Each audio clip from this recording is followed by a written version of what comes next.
could bring a bit more hill snow for a time, but that fizzles out, and that leads to most places starting Sunday dry. The main exception will again be northwest Scotland, where the winds start to pick up during Sunday. Further rain coming in here. Some rain through the central belt for a time, but here and across southern Scotland it should brighten up. For Northern Ireland, cloudy but mostly dry. For England and Wales, perhaps a bit more sunshine coming through on Sunday. A brighter day.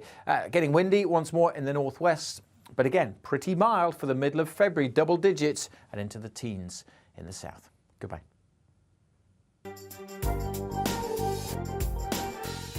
Join me, Camilla Tominey, at 9:30 on Sunday morning when I'll be asking Sir Graham Brady, chairman of the 1922 Committee of Backbench Tories, how the party plans to win the next general election without Boris Johnson.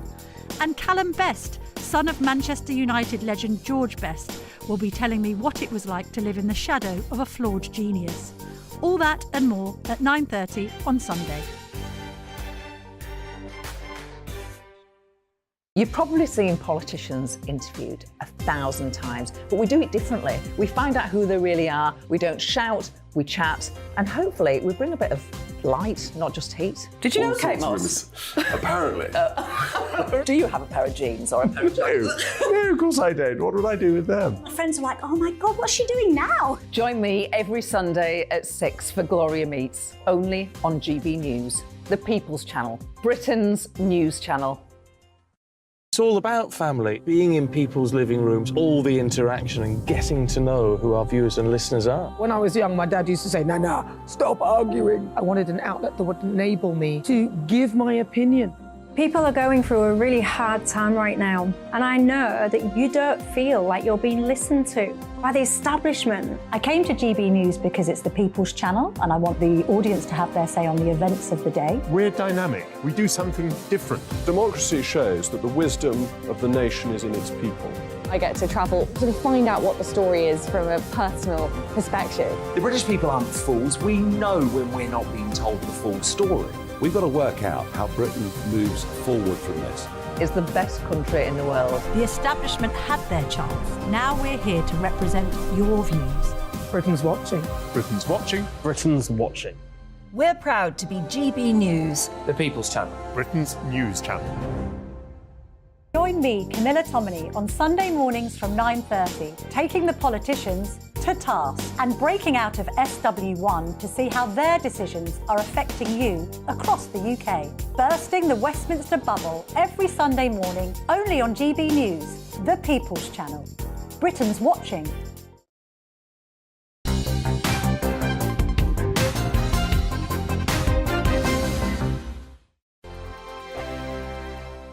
First and foremost, I'm a GB News fan, and I was before I was working here. Just love the fact that we're asking the questions that a lot of establishment media won't ask. With a bit of a twist, we not only want to inform you, but we want to keep you entertained. It's worth the drive because you get in and the team's all ready and waiting, they're itching to go, and it's a proper little family. GB News is the People's Channel. It's the audience that makes the programme sing. We're giving our viewers and our listeners a voice. I see the thousands of your letters, tweets, emails, you name it, coming in. Britain is broken.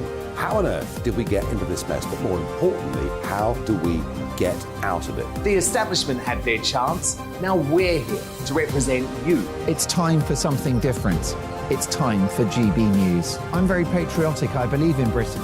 Our best days lie ahead. Britain's watching. Britain's watching. Join us here on GB News. The People's Channel. Britain's news channel.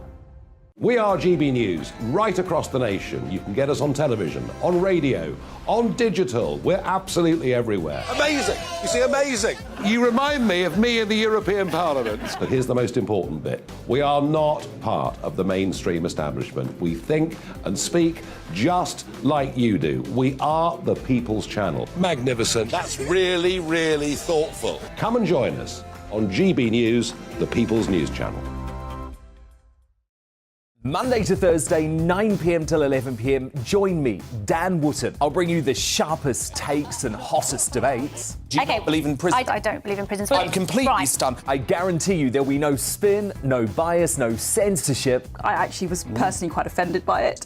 And no reason to go to bed. So I guess they've always been quite woke. That's Dan Wootton tonight on TV, radio and online. Monday to Thursday from 9 p.m. till 11 p.m. on GB News. The People's Channel, Britain's news channel.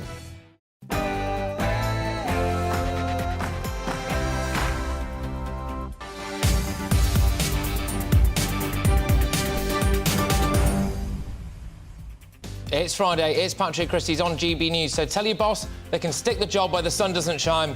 Let's rip through the news together, people. This hour, it's official. Harry and Meghan are an international laughing stock. If Whinge and Ginge were in any doubt about the fact that people think they're pathetic, virtue-signalling crybabies, then take a look at this.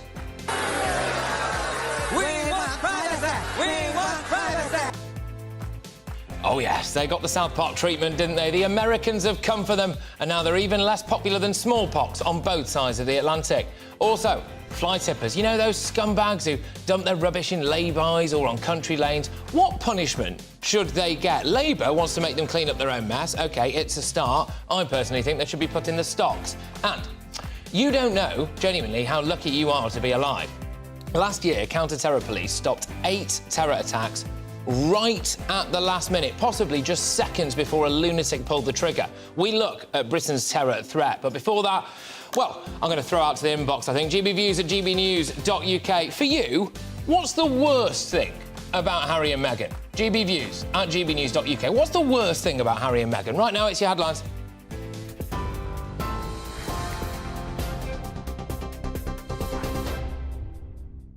Good afternoon. It is 3:01. I'm Aaron Armstrong in the GB newsroom. The DUP says progress has been made on the Northern Ireland Protocol, but the Prime Minister now faces a key moment to strike the right deal.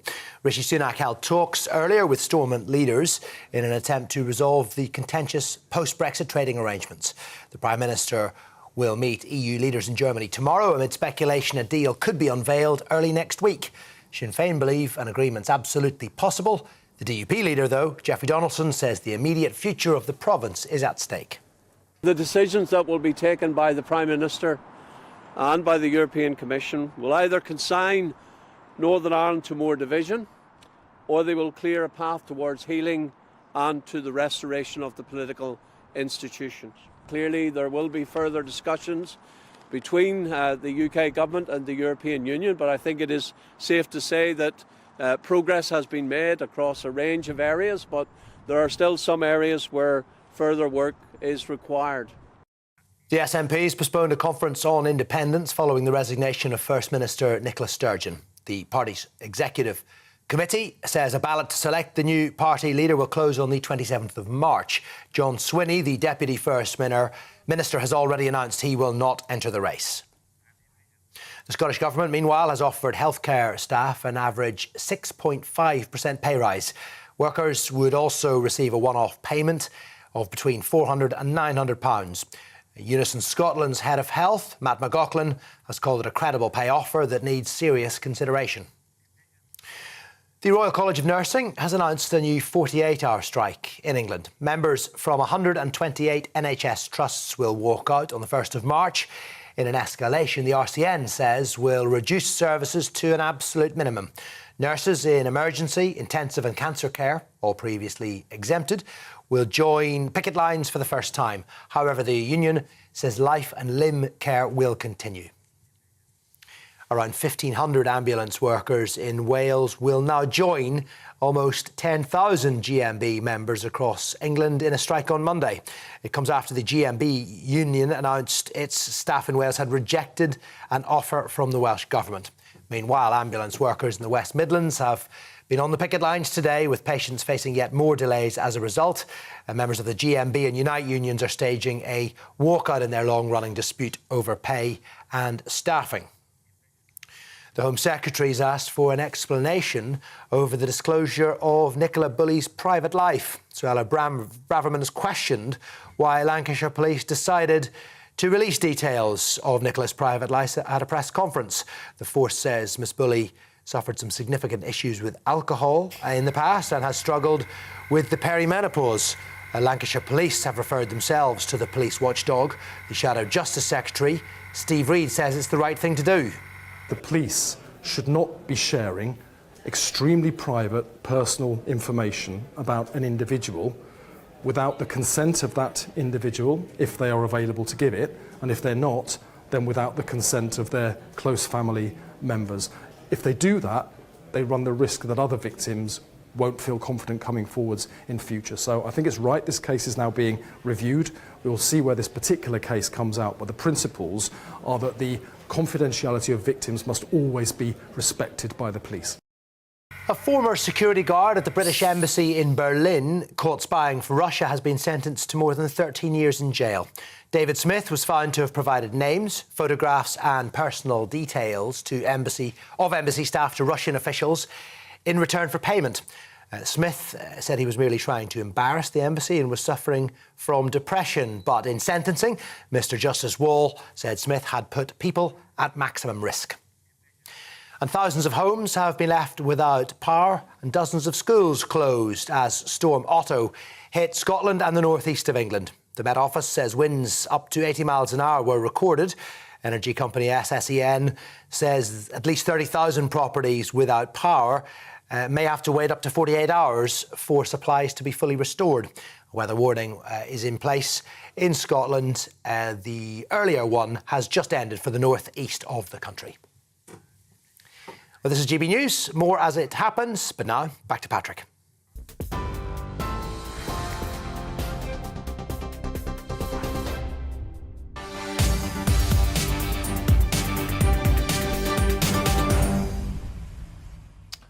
Well, welcome aboard, everybody. Now, Prince Harry and Meghan Markle have come up on the wrong side of satire. That's right. It'll be interesting to see what they blame this one on, isn't it? The Sussexes have been ridiculed in a new episode of the hit stateside cartoon South Park.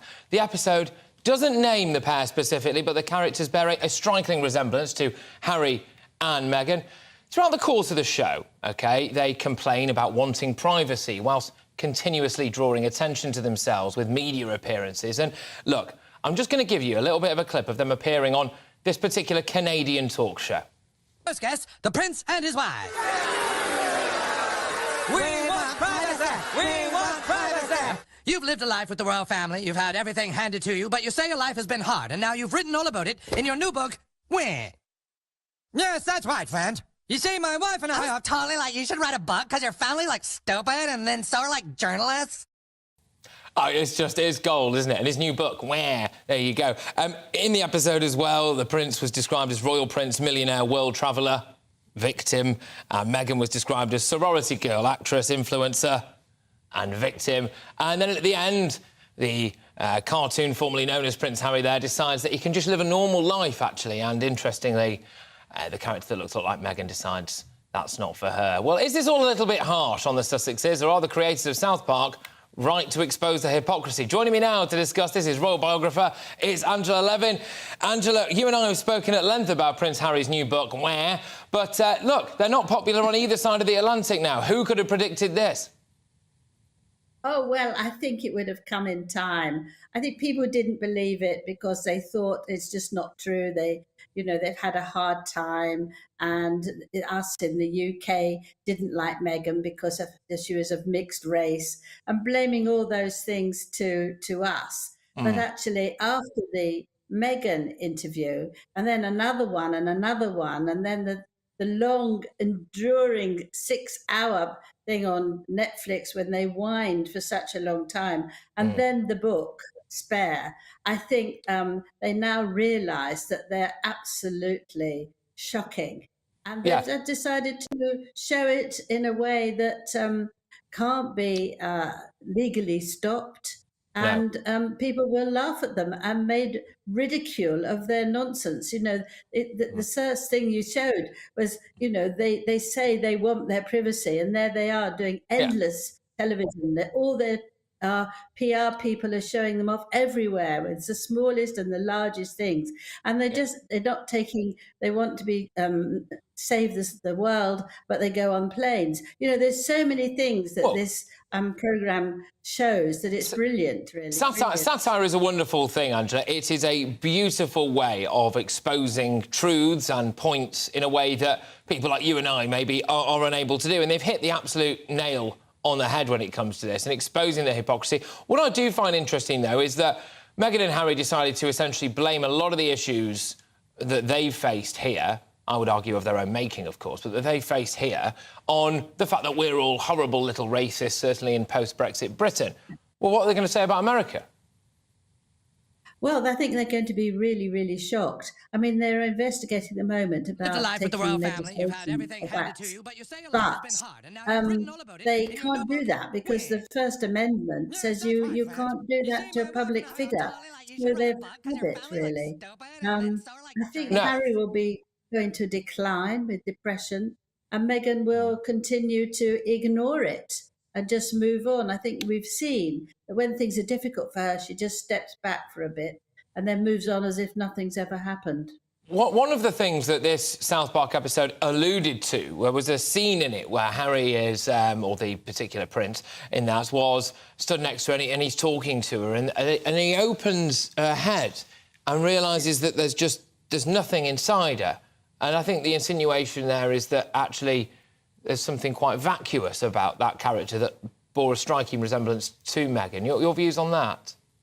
Well, it came about on a discussion about what really matters. Is it how people look, is how people do, or actually is it what's going on inside you? Do you have a heart? Do you have empathy? Are you a kind person? And this particular individual, who looks extraordinarily like Harry, opens her mouth, enormous mouth, and looks right in and can see that there's absolutely nothing there. It's totally hollow. I think that is a very, very difficult symptom for them to take. The wider thing now is, what next for Harry and Meghan? Because they've basically spoken their truths. There's been books, there's been audio books, and thank you, by the way, for bringing up the Netflix documentary. You know me, Angela, I don't like to talk about it. I was in it.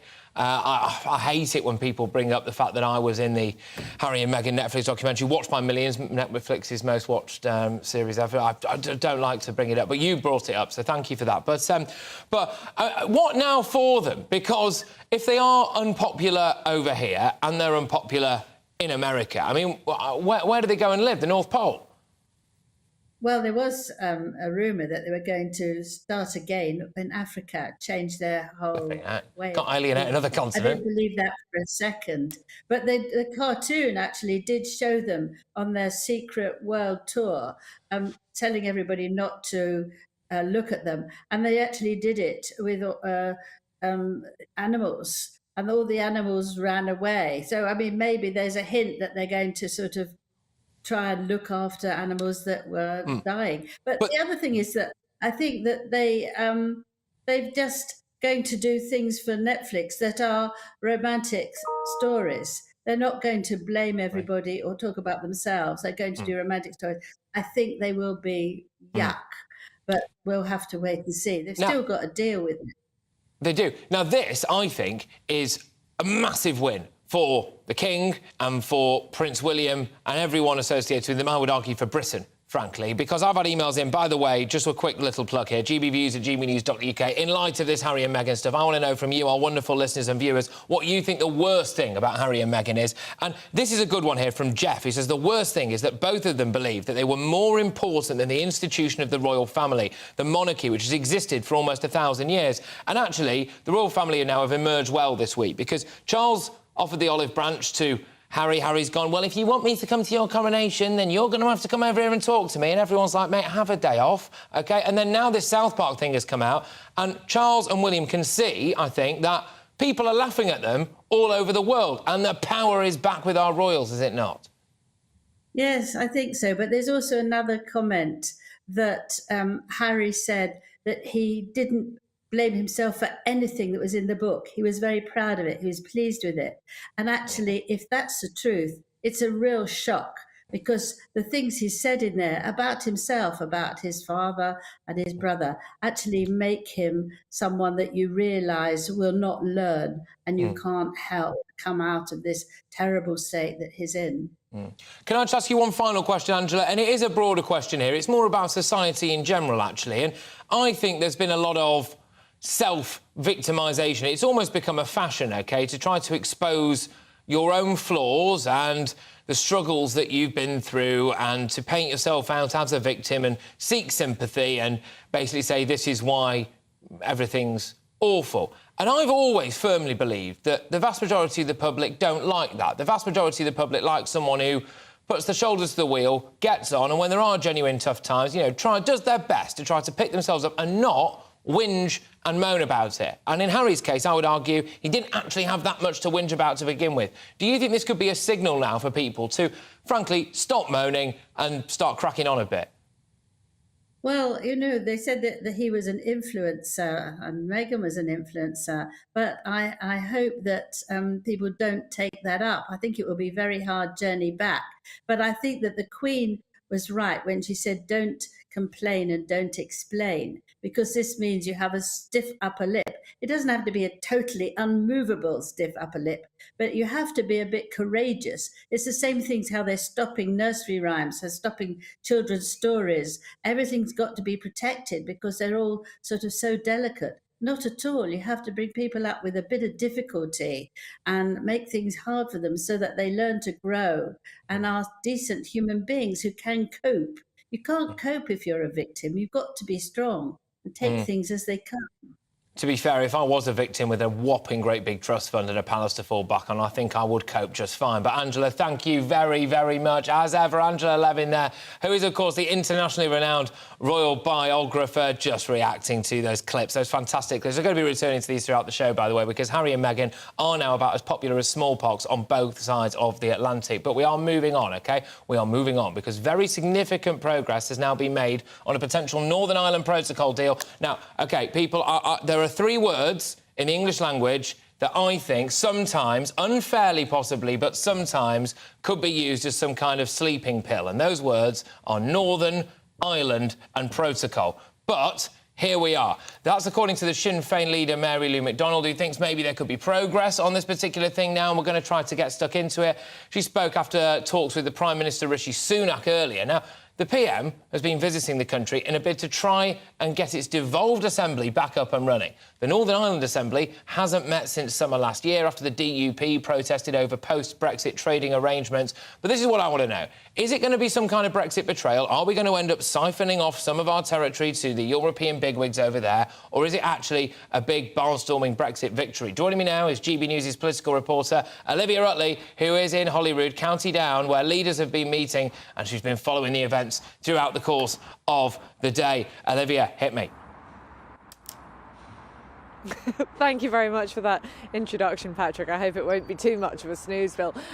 Yes, so Rishi Sunak has been here in Northern Ireland this morning meeting the leaders of the major parties to try to get them to agree to the terms of his new Brexit deal, which will, he hopes, solve the Northern Ireland Protocol issue. And we had Sinn Féin press conference coming out. They said that it was very much game on with the deal, which sounded quite promising. But the sticking point is with the DUP, because unionists in Northern Ireland are very, very worried about the continued influence of the ECJ, the European Courts of Justice, over the province. They feel as though that would mean, Nigel Dodds put it as Northern Ireland being colonised by the EU. The other thing that they're worried about is this issue of customs checks. Lots and lots of customs checks taking place at the Northern Irish border for goods coming from Britain to Northern Ireland, which they feel is completely unnecessary given that Northern Ireland is supposed to be a full part of the UK. So we had the DUP leader, Geoffrey Donaldson, come out, and actually his tone was a lot more conciliatory than some would expect. He talked about progress quite a few times, which wasn't the tone we were expecting from him, because so far he's been pretty intransigent on the possibility of a deal being reached. That said, he hasn't actually seen the text of the deal, and he was very, very clear to point that out. So it could well be that when he does finally see the text of the deal, he won't like the look of of it. The other problem for Rishi Sunak is that if he does manage to get this deal through Parliament, he's going to Munich now to meet with EU leaders where he'll try and thrash it out with them, and then on Tuesday he's going to put it to Parliament. And in Parliament, although the bill probably would cross the line because Keir Starmer has said that Labour would support it, there's a big risk that it would come with a big Tory rebellion, because there are plenty of backbench MPs in the ERG, the European Research Group, who feel that it would amount to a betrayal of Brexit. It would amount to giving over Northern Ireland to the EU. So it's not going to be an easy Just on that, Olivia, can I drill down into that a little bit? So why is this viewed as such a big betrayal? Because from where I'm sitting, it looks a little bit like some unelected officials in Brussels, without a single shot being fired, might be about to conquer a piece of our land. Well, that is definitely the view of some of the more hardline members of the DUP. Essentially, the biggest issue really is the issue of the European Courts of Justice. So once we've left the EU, the European Courts of Justice should have no jurisdiction over any part of the United Kingdom. But under the Northern Ireland Protocol as it is, the ECJ can make decisions about what's happening in Northern Ireland, which some would argue it amounts to giving over some of our sovereignty to the European Union. The other issue is this issue of customs checks. And obviously, if trade is passing from Great Britain to Northern Ireland, one wouldn't expect there to be customs checks on it because it's all part of the same union of nations. But with the deal that we've got at the moment, the current Northern Ireland Protocol, we are seeing those customs checks, and that is a problem for the principled reason of the sovereignty of the UK.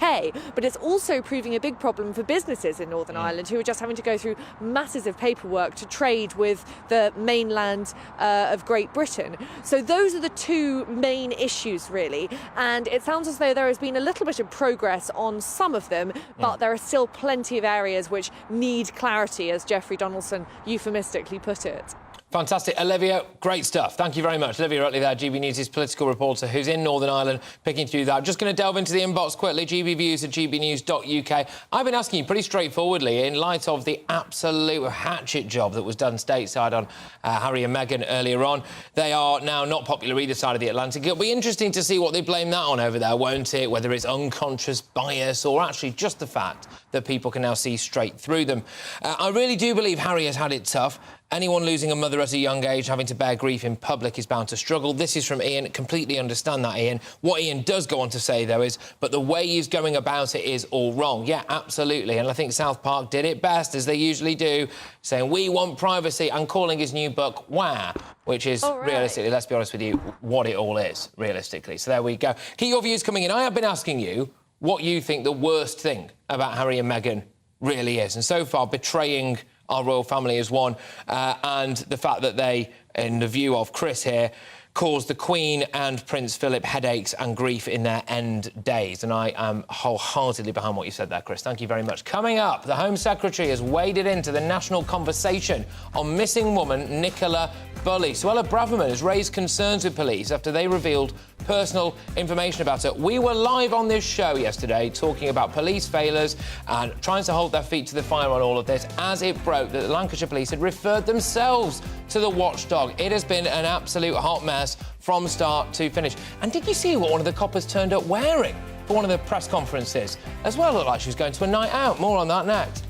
Oh. Good afternoon, I'm Alex Deakin and this is your latest weather update from the Met Office. Saturday promises lighter winds compared to today as Storm Otto pulls away. Most of us will have a dry day, and for most of us it'll be pretty mild. There is Storm Otto hitting Denmark pretty hard through Friday evening. There is another low following on behind, but this one is nowhere near as intense. It will be bringing outbreaks of rain through the evening to Northern Ireland and to Scotland, and it will bring some snowfall over the hills of Scotland through parts of the Grampians and the Highlands in particular. Some of the higher routes here could see a few centimetres of snow, mostly rain at low levels, but could be icy as well as temperatures fall down close to or a touch below freezing. Further south, we are a long way from any ice and snow. A very mild night here with temperatures starting the weekend at 10 or 11 Celsius. A bit damp first thing for South Wales and southwest England. That rain should peter out, staying fairly dank and drizzly through central Scotland and northern parts of Northern Ireland.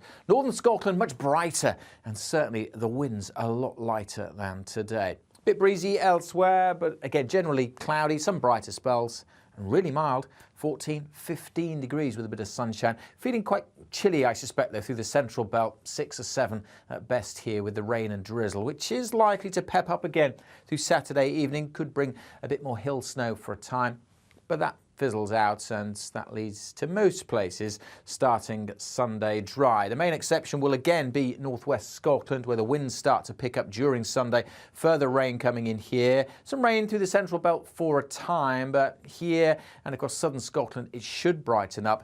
For Northern Ireland, cloudy but mostly dry. For England and Wales, perhaps a bit more sunshine coming through on Sunday.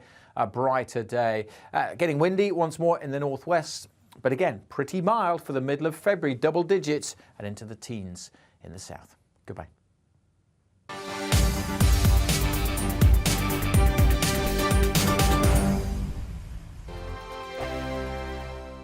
It's all about family, being in people's living rooms, all the interaction and getting to know who our viewers and listeners are. When I was young, my dad used to say, no, stop arguing. I wanted an outlet that would enable me to give my opinion.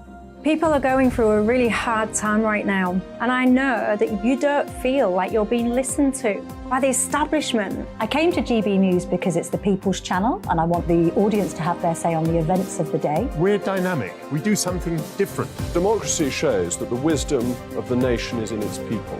I get to travel to find out what the story is from a personal perspective. The British people aren't fools. We know when we're not being told the full story. We've got to work out how Britain moves forward from this. It's the best country in the world. The establishment had their chance. Now we're here to represent your views. Britain's watching. Britain's watching. Britain's watching. We're proud to be GB News. The People's Channel. Britain's news channel. Monday to Thursday, 9 p.m. till 11 p.m. Join me, Dan Wootton. I'll bring you the sharpest takes and hottest debates. Do you not believe in prison? I don't believe in prison. I'm completely stunned. I guarantee you there'll be no spin, no bias, no censorship. I actually was personally quite offended by it. And no reason to go to bed. So I guess they've always been quite woke. That's Dan Wootton tonight on TV, radio and online. Monday to Thursday from 9 p.m. till 11 p.m. on GB News. The People's Channel, Britain's news channel. Hello, I'm Michelle Dewberry, and you can join me every weekday 6 till 7 on Jubes and Kerr. You're an inspiration to us all. Clip that bit off. Well, you are. That's my ringtone. My political ambitions those days are gone, I can tell you. She's only teasing. Go on. He's probably going to want to lay down now. I'll give him 2 minutes to have one. Let's respectfully disagree. That's what we like on Jubes and Kerr. Come and join us. GB News, the People's Channel. Michelle Dewberry, weekday evenings at 6 o'clock. I'm Simon Evans. Join me on GB News for Headliners at 11 p.m. What's the scoop? I'll be joined by 2 of the country's top comedians. That's right. As we take a look at tomorrow's newspapers tonight. We're going to get into trouble. If it's a big story, we'll be covering it. Spill some tea on him. There we go. But we'll also have some fun. I wouldn't stick up a bank. My father didn't love me. So anyway. Headliners every night from 11 on GB News, the People's Channel, Britain's news channel. We are GB News, the People's Channel. And right across the United Kingdom. You can find us on Sky Channel 512. Virgin Media Channel 604. Freesat Channel 216. Freeview Channel 236. And YouView Channel 236. You can also take us with you on DAB Plus Radio. With the GB News app and at the website gbnews.uk. We're absolutely everywhere. Come join us on GB News, the People's Channel, Britain's news channel.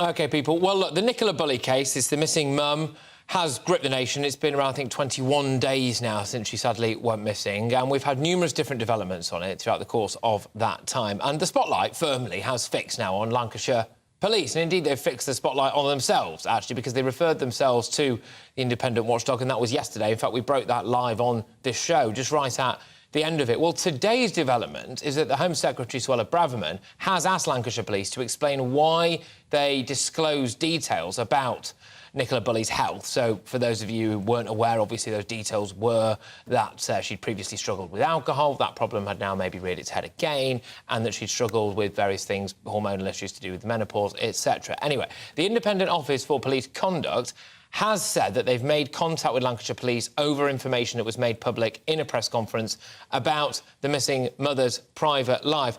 Look, let's go now to Sophie Reaper, who is our North West of England reporter. Sophie's been across this case pretty much from the start, actually. So, Sophie, the Home Secretary's got involved now. This is a development. That is indeed the case, Patrick. You mentioned there we're at that 3-week point now, and the facts remain still pretty thin on the ground. But what this case lacked in evidence is made up for in the controversies that we've been seeing over the past 3 weeks. Now, last week we saw SGI, an independent search team, get involved with Lancashire Police to help them search the river. But after just 3 days, founder Peter Faulding pulled out of the search, saying that he believes she's not in the stretch of the river where they've been searching. Then, of course, we had that dispersal order after Lancashire Police said that armchair detectives have been disrupting their investigation. That gave police power to send TikTokers and YouTubers away from the area. Then earlier this week, we had that press conference with Lancashire Police where they told us that as soon as she was listed as a missing person, Nicola Bulley was graded high risk, and that was because of specific vulnerabilities, which originally they said they wouldn't be able to share. However, by the evening, they'd made a complete 180 on that decision and revealed to the public that the reason she was high risk was because in the past she had had significant issues with alcohol as a result of the menopause. Now, the decision to reveal that information has been widely criticised. You mentioned there the Home Secretary, Suella Braverman's involvement. She's asking Lancashire Police to let her know why they chose to reveal that information. Earlier today, we heard from Information Commissioner John Edwards, who said, "We recognise that at this stage of an intensive live investigation, the force must focus all their energies on the inquiry. But given the high-profile nature of this case, we will be asking Lancashire Police to set out how they reached the decision to disclose this information in due course." Now, of course, as these controversies continue, as does the national interest, people are very invested in this case, and in my humble opinion, it's because there's just so much mystery. We're 3 weeks on, and yet we still don't have an answer to what on earth has happened to mother of two, Nicola Bulley. Sophie Reaper there, GB News' very own North West of England reporter, who has been right across that case for us pretty much from the start. And yet Lancashire Police now have referred themselves to that watchdog.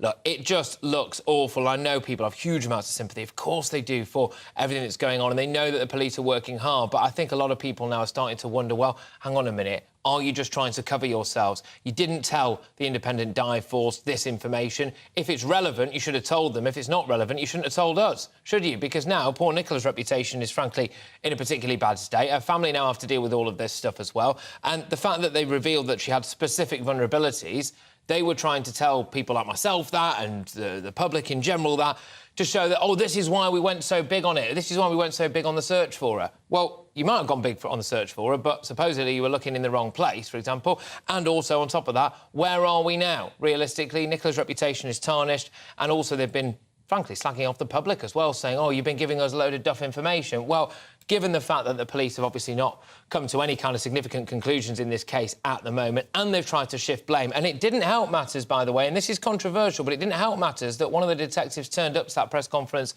looking as though she was wearing a rather casual dress. Now, hear me out on this. Some people have said it looks as though she wasn't taking it that seriously. I get that that might be unfair, but the optics of this for Lancashire Police have been terrible. Meanwhile, unfortunately, Nicola remains missing. You're with me, Patrick. Christys on GB News. The police, though, foiled 8 late-stage terror plots with extremists, and apparently they were from kids as young as 13 years old. So there we go. That's according to the UK's head of counter-terrorism policing. Should this make us sleep easier, though, if the police are actually trying to get involved now and stopping people right at the last minute? Some people are saying, hey, we don't know how lucky we are to be alive. All of that coming your way after these headlines.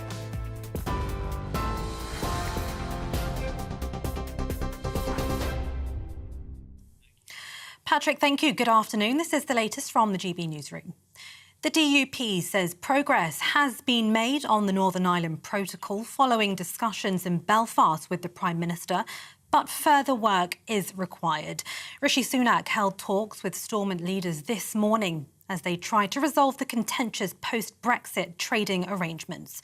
The PM will meet EU leaders in Germany tomorrow. Amid speculation, a deal could be unveiled early next week. Sinn Féin President Mary Lou MacDonald says an agreement is absolutely possible. Ongoing access to the European single market, no hardening of the border on the island of Ireland, and a protection of the Good Friday Agreement in all of its parts. Those are the core elements and aspects that need to be protected. But it seems to us that it's very much game on, and we're very heartened by that. We're very, very conscious that a deal can be done, should now be concluded speedily. We hope that that will be the case. The Scottish National Party has postponed a conference on independence following the resignation of First Minister Nicola Sturgeon. It comes as the party's executive committee said a ballot to select the new party leader will close on the 27th of March. Deputy First Minister John Swinney and Edinburgh South West MP Joanna Cherry have already announced they won't be entering the race. Around 1,500 ambulance workers in Wales will now join almost 10,000 GMB members across England in a strike on Monday. It's after the GMB union announced its staff in Wales had rejected an offer from the Welsh Government. Meanwhile, ambulance workers in the West Midlands have taken to the picket lines today, with patients facing yet more delays. Members of the GMB and Unite unions are staging a walkout in their long-running dispute over pay and staffing. 5 police officers have pleaded not guilty to second-degree murder of Tyre Nichols in Memphis last month. Body cam footage at the time showed the 29-year-old being beaten by several officers. His death caused widespread outrage and renewed a national conversation about race and police brutality. TV, online and DAB+ radio. This is GB News.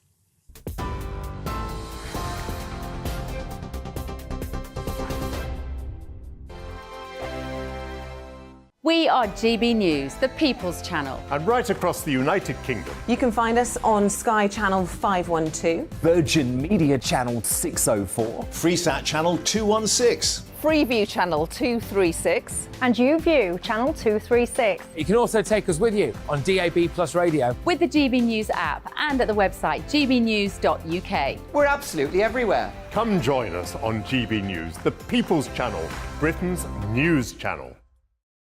Join me every Sunday at 6 p.m. for Gloria Meets. In exclusive interviews, I'll be finding out who our politicians really are and what they really think. It's something that you would never want anyone to suffer. I didn't know what channels there were. I didn't think I'd be believed. I must have weighed about 7 stone and I'm 5'8". My instincts was to sort of cover this up. I mean, clearly that was a mistake. Join me every Sunday at 6 p.m. on GB News, the People's Channel, Britain's news channel.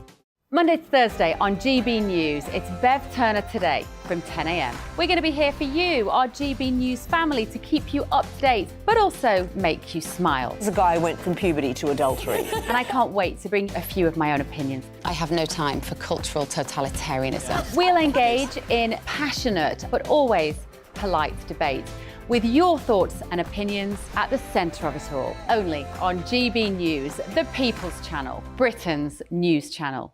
Hello, I'm Michelle Dewberry, and you can join me every weekday 6 till 7 on Jubes and Kerr. You're an inspiration to us all. Clip that bit up. Well, you are. That's my ringtone. My political ambitions those days are gone, I can tell you. She's only teasing. Go on. He's probably going to want to lay down now. I'll give him 2 minutes to have one. Let's respectfully disagree. That's what we like on Jubes and Kerr. Come and join us. GB News, the People's Channel. Michelle Dewberry, weekday evenings at 6 o'clock.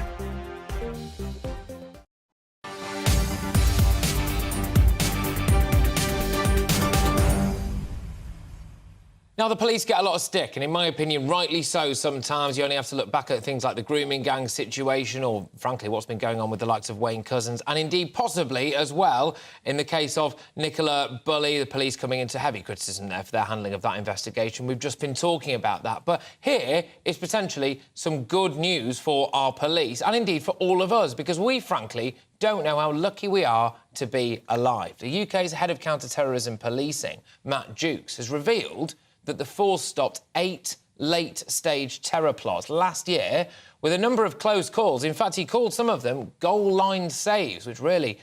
Oh, gosh, I mean, the mind boggles there, doesn't it? He also said there's currently 800 live investigations into plots the police believe could be terror-related. The threat from hostile rogue states has also supposedly quadrupled in the last 2 years, reaching unprecedented levels. But with me now is Chris Phillips. Now, he's the former head of National Counter-terrorism Security Office. Thank you very much. Great to have you on the show. I am both relieved and terrified to know that if this is true, someone's just about to pull the trigger and wallop, counter-terror rocks up and saves lives. What's going on? Yeah, well, it just goes to show the breadth of the threat against the UK and its citizens. And, I mean, this report is quite stunning, actually, the number of attacks that have been thwarted right at the last minute, as you said, but also the difficulties the police and counter-terrorism unit are having to deal with abroad with investigations for war crimes, but also equally concerning, in fact, more concerning perhaps, is this this number of people that were, it appears, going to be kidnapped by other states, Iran being mentioned, and taken away, and goodness knows what would have happened to them. So such a wide threat picture that we've got there. Yeah, and just the line that stood out to me is that, so last year we stopped 8 late-stage terror plots, and the reality is that a number of those were close calls. I would describe several of them as goal-line saves. What does that really mean? Well, it means that interventions have had to be made because these people were actually either physically going to targets and looking at them, or potentially getting the weapons to commit the attacks. And of course, with terrorism, you can't let people get to the scene, get the knife, get the gun, or whatever it is. You have to stop it before that. So you'll see the police dealing with these things in the early stages rather than the later stages, as you might do perhaps with lesser offences. And you, of course, the former head of the National Counter-terrorism Security Office. When it comes to goal-line saves, I imagine that you've had a couple in your time. Are you able to just discuss any of those, even if it's non-specific? Well, over the years, there have been hundreds of these attacks that have been stopped. And without going into any details, you know, it may be that people have been arrested overseas, that things have been diverted. But there, of course, are many, many cases where specific locations were being targeted. And we've seen oil refineries, we've seen stadiums, Manchester United, Blue Water Shopping Centre was being targeted. So all these people, these events that could have involved killing many hundreds of people have been stopped by the police. And you know, it's very easy to criticise the police, but when you see the amount of work they have to do to stop these things, it's quite incredible. And I just think what is fascinating, I was thinking this on the way into work this morning, actually. I was picking through this story. I wonder how many times in my life I'm completely oblivious to this. You know, I could have been caught up in something and, you know, whether it's a non-uniformed police officer or one of your lot at counter-terror there have just intervened, just in time. All those people walking around Blue Water Shopping Centre or Old Trafford Football Stadium, completely none the wiser, all cracking on with their day, watching the match, nipping into Primark, and little did they know that if it wasn't for one of you guys there, they could have just been seconds away from an absolute disaster. But just finally on this one now, this threat, 800 live threats, supposedly. Do we have a right to be pretty fearful about this and be looking over our shoulder as members of the public? Yeah, I think we forget, because no attacks have taken place. You know, the last real big terrorist attack was in Manchester. We think that every day is going to be fine. But these things are in the background. And, you know, when you see, and I know you've been criticising what's going on up in Lancashire, but that's an incredibly difficult investigation, as are these cases that we're seeing that they're talking about now. We do have to be aware that there are some very, very bad people out there and that we rely on the police to protect us from them. Look, thank you very much, and thank you for all you've done as well. You never know, you might have saved my life, although there'll be a few people out there I wish you possibly hadn't. Chris, thank you. Chris Phillips there, former head of the National Counter-terrorism Security Office, just reacting, in case you're just joining us, to some goal line saves, they were saying. People right about to, for want of a better phrase, pull the trigger on a big terror attack, and police stepped in. So the police do, for want of a better phrase, again, cop it quite a lot, but actually some good stuff there that the police have been doing. But we're moving on now, because Labour Shadow Justice Secretary, and this is an interesting one, fly tippers, the absolute bane of my existence, but Steve Reid has announced tough measures to crack down on criminals, and he said that if elected, Labour would force criminals to clear up litter and vandalism as part of clean-up squads, as well as enforce tougher lines on community service in order to ensure offenders better serve their communities.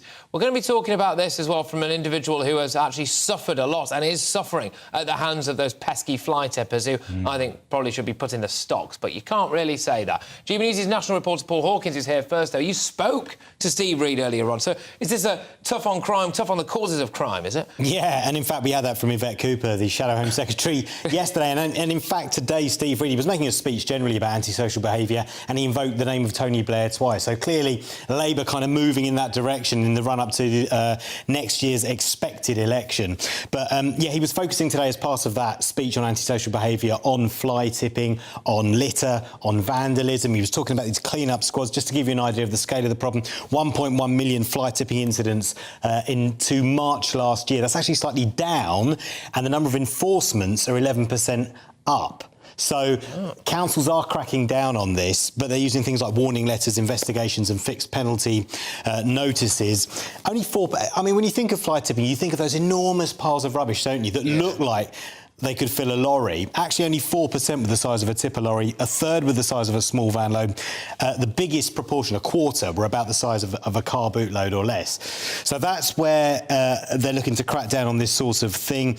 If you fly tip, you can get up to 5 years in jail, unlimited fine. You can even have the vehicle you use taken away from you and destroyed. Wow. But Labour are saying, no, let's use these clean-up squads. Effectively, if you did it, you clean it up. That's the message, and it's part of the rehabilitation process. The community gets their neighbourhood cleaned up, and you learn not to do it again. At least that's the theory, according to Steve Reid, the Justice Secretary. This is what he had to say earlier. People who make the mess will be made to clear the mess up afterwards. And the way this will work, you're convicted of dumping rubbish, you're issued with a fixed penalty notice, you then join one of these clean-up squads, and you'll put right what you've done wrong. That will teach you a lesson. It will make sure that other people know that they can't get away with doing that in their locality, but it will also help to freshen up local areas and make them look attractive for everybody that lives there. Yeah, absolutely. And I think that it might actually be a good thing. Labour have spoken in the past about restorative justice and all of that stuff. This could be another way of doing it. If the community can see that the people who've just tipped a washing machine out on their driveway are actually the ones cleaning it up, it could be a good thing. Yeah, it could be. And we know, and by the way, I just call him the Justice Secretary. He is, of course, the Shadow Justice Secretary. Well, for now. For now,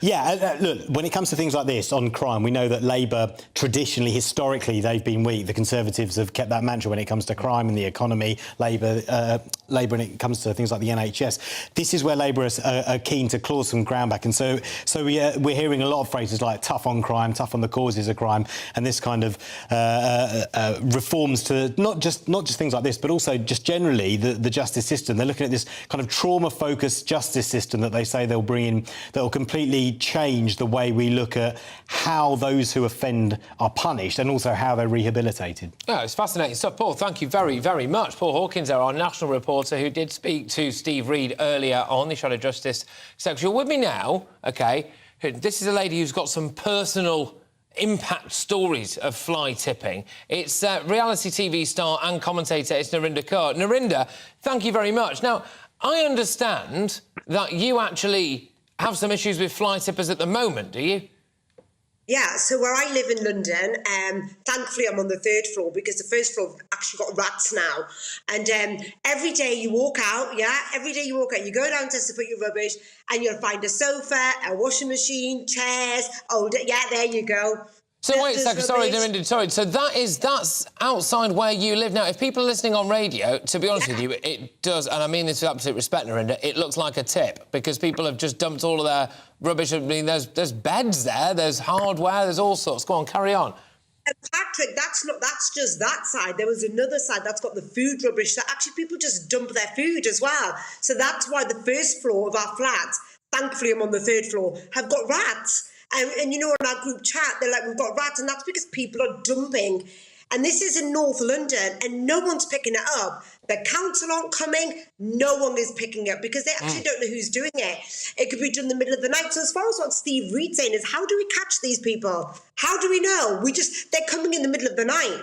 And once it's cleared up, guess what, Patrick? A new load of rubbish gets dumped there. Well, you say you live in London. Paul Hawkins was just next to me a second ago, and he was showing me there a stat that London is the most affected area. So you're in the fly-tipping hotspot. I've got to ask you, Narinder, because if this was me, I'd be... this says a lot about the kind of guy I am, OK? And not all of it is good. I'd be out there in the dead of night waiting for them to come, and I would probably be, I don't know, filming it and putting it on the internet, or maybe even armed. What are you doing about it? Yeah, actually, well, my husband, he's a bit like you. He's like out on the balcony trying to look with his... But the problem is at some point, you don't even hear them sometimes. And even if you do get video footage, how do you know who they are? And even if you get a registration plate, guess what? What are the police going to do about that registration plate? We can't catch them. Yeah, exactly. So let's just say you managed to snare one of these pesky scumbag fly tippers, OK? What punishment should they get? Is just cleaning it up enough for you, or do you want them tarred and feathered? No, I don't want them tarred and feathered, actually, because I agree. You know what? If you've dumped it, clear it up. We take our rubbish. The problem is, I think it's the fees, that when you go to the tips and they charge a fee. So I think maybe stop the fees for commercial waste, and people would go there and dump it appropriately. But at the moment, Patrick, we've got rat problem. There's rats on the first floor, and you know what? It looks ugly. I don't even want to go out there. I go out there, I've got kids, and when I tell them to put the rubbish out there, it's like, Mum, it's a dump. Yeah, it's a dump. We pay our council tax, and we pay a lot. Yeah, indeed. Look, Narinder, thank you very much, and I hope that gets cleaned up. That is actually really, really shocking stuff, and it's nice to see that you've settled on the line of it. See, this is, I think, does show that you are actually, at heart, a very reasonable individual, because I would not settle for them just cleaning it up. I would want... Well, I end up cleaning up. Patrick, I end up cleaning up some of the stuff, especially the food rubbish. And people's recycling, they just leave it out. So I put away people's rubbish. Why am I having to do it? No, you're not. Yeah, you shouldn't have to do that. Narinder, thank you very much. Narinder Kaur, who is a reality TV star and commentator there. I've got to be honest with you. I mean, Patrick Christys' Britain, by the way, is quite a bleak place, ladies and gentlemen, so you should be aware of that. People who don't indicate on roundabouts, shot on sight, OK? And fly tippers, I mean, goodness only knows, I'd put them in the stocks, I'd lob rotten veg at them, all of that stuff, but, you know, they say that we're not living in a medieval society anymore, and I need to get with the times. We are moving on, people. Members of the Unite the Union, employed by various ambulance trusts in the West Midlands, are striking today. Now, can I just say about this? When they all started striking, it was headline news, wasn't it? It was massive. It was on the front of all the papers, and everyone really, really cared about it. Now, is it another strike, is it? You're off again. Yeah, more people not getting health care. Is that right? Anyway, the strikes also follow an announcement last evening that the Royal College of Nursing has decided to escalate their strike action after the government refused to engage in negotiations over pay. They are going to do 2 days on the bounce. So, you know, people who struggling to get to chemotherapy, etc. Just remember, I don't forget this, I'm sure you won't either, just remember, when all of these strikes were first announced, and especially the healthcare ones, especially the nurses' strikes, don't worry, intensive care is not going to be affected. Don't worry, cancer care's not going to be affected. Top priority care is not going to be affected. Well, it is, isn't it? It is. And because they've not got what they want, now, 2 days, back to back. Well, what happens there, then? Anyway, joining me now is our GB News West Midlands reporter. It's Jack Carson. Jack, where are you? What's going on? Well, good afternoon, Patrick. I'm here in Dudley at the ambulance station here, where here in the West Midlands, 1,000 members of the West Midlands Ambulance Service have gone on strike once again over pay and conditions. I'm joined now by Unite the Union Regional Officer Sue Lowe. Sue, how are your members feeling as they take industrial action once again? I think they're more determined than ever. They're asking where the negotiation is. They feel that this is their only option to push for that negotiation. At the end of the day, that's what our ballot was about. They're determined, they're cheerful, they're looking after each other, which is what it's all about, and they're very well supported by the public. So they're feeling okay. They're cross, they're disappointed in the government, but let's see. Why do you think the government haven't come to the table? They haven't started talks. Why do you think that is? We have no idea. It's unusual. If you're the fire brigade, you get a negotiation. If you're the trains unions, you get a negotiation. The least you can expect is a negotiation. Most times when you have a dispute with an employer, they try and resolve it. This employer, this government don't seem to want to resolve this, and we don't understand that. All we're doing, all these members are doing, is asking for the government to talk to us. That's all we want, is to talk to them about the reality of what's happening in the NHS at the moment. But as a union, you do have demands. Of course, you're not striking over nothing. You want better pay, better conditions. What's the reality for people out here that are striking today as they work on the front line? So we haven't put a percentage on our demands, if you like. What we've said is we want the negotiation. We want to talk about what's required, because it's not just about pay, it's about safe staffing. It's about retaining and training staff. It's about how we stop people from leaving the NHS. It's like the floodgates have opened. So it's an interesting conversation that we want. So it's got to be had. It's got to be more than a percentage. That's the way we look at it. So from our members' point of view, that's our duty. That's what they're asking us to ask. That's what was on the ballot paper, and that's what we're doing. So we are covering, we do our negotiations with our local employers, we're covering vital services, but we've got to push harder, and we've got to make the government hear that we need more than just pay. I think one of the things that's clear to us is that last April the Band 2 had to have an emergency uplift because it was went lower than the national minimum wage. That's going to happen again this April. So our Band 2s will be on lower than the new national minimum wage come 1st of April if the government don't do something about it. And we don't think the government are doing anything about that. So thank you very much for joining me this afternoon. That's the situation here. As you heard that ambulance go by, they have still been responding to Category 1 calls, but unless the government comes to this negotiation, this union and these members of the ambulance service don't really know where this is going to go, and their action will continue. All right, OK, Jack, thank you very much. Jack Carson, GBNews West Midlands reporter. I'm just reading out this now. Ambulance staff have been offered a 4% pay increase by the government, which would equal £1,400 per head. They didn't put a percentage on it, the ambulance workers, but they wanted something in line with inflation, which, as it stood at the time, was 10.7%. So there has been negotiation. It's just they're on the wrong side of it. Lots more to come in the next hour, though. And yes, we are still sticking it to Harry and Meghan. Now it's your weather. Good afternoon, I'm Alex Deakin, and this is your latest weather update from the Met Office. Saturday promises lighter winds compared to today as Storm Otto pulls away. Most of us will have a dry day, and for most of us it'll be pretty mild. There is Storm Otto hitting Denmark pretty hard through Friday evening. There is another low following on behind, but this one is nowhere near as intense. It will be bringing outbreaks of rain through the evening to Northern Ireland and to Scotland, and it will bring some snowfall over the hills of Scotland through parts of the Grampians and the Highlands in particular. Some of the higher routes here could see a few centimetres of snow, mostly rain at low levels, but could be icy as well as temperatures fall down close to or a touch below freezing. Further south, we are a long way from any ice and snow. A very mild night here with temperatures starting the weekend at 10 or 11 Celsius. A bit damp first thing for South Wales and southwest England. That rain should peter out, staying fairly dank and drizzly through central Scotland and northern parts of Northern Ireland. Northern Scotland much brighter, and certainly the winds a lot lighter than today. Bit breezy elsewhere, but again, generally cloudy, some brighter spells, and really mild, 14, 15 degrees with a bit of sunshine. Feeling quite chilly, I suspect, though, through the central belt, 6 or 7 at best here with the rain and drizzle, which is likely to pep up again through Saturday evening. Could bring a bit more hill snow for a time, but that fizzles out, and that leads to most places starting Sunday dry. The main exception will again be northwest Scotland, where the winds start to pick up during Sunday. Further rain coming in here. Some rain through the central belt for a time, but here and across southern Scotland it should brighten up. For Northern Ireland, cloudy but mostly dry. For England and Wales, perhaps a bit more sunshine coming through on Sunday. A brighter day. Getting windy once more in the northwest. But again, pretty mild for the middle of February, double digits and into the teens in the south. Goodbye.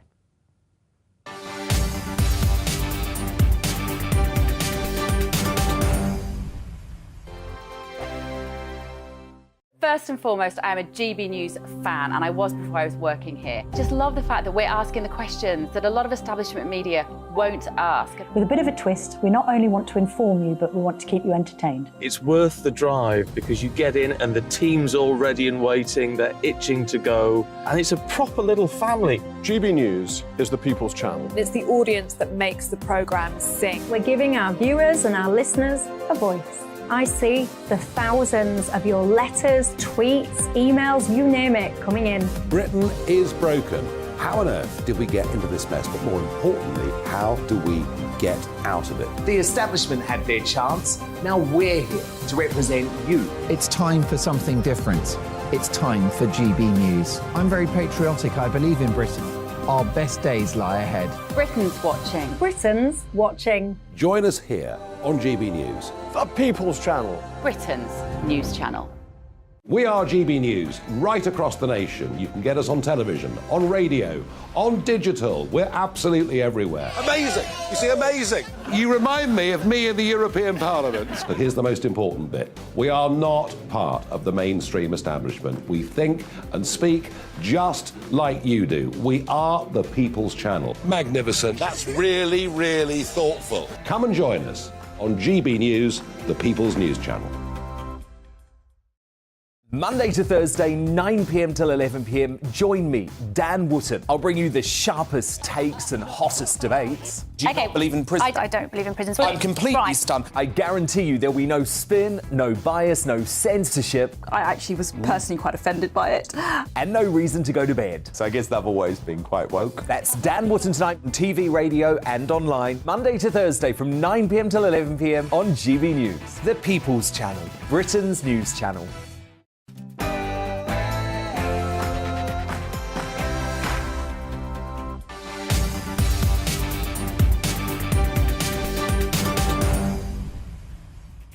Welcome along, everybody. It's 4 o'clock. You're with me, Patrick Christys, on GB News. Lots to get through this hour. Let's have it. Harry and Meghan, well, they've been satired. That's right. If Whinge and Ginge are in any doubt about the fact that most people aren't exactly their biggest fans, then take a look at this.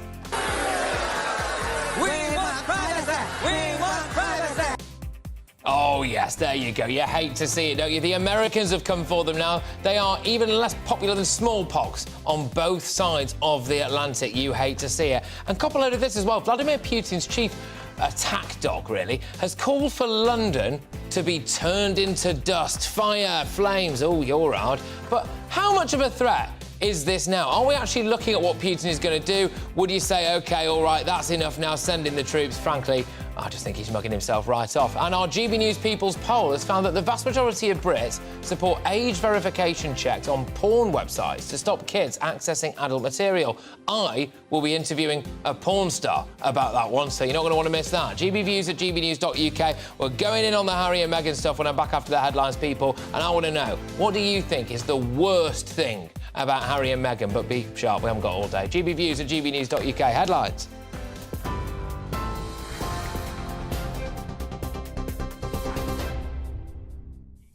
Good afternoon, it's 1 minute past 4. This is the latest from the GB Newsroom.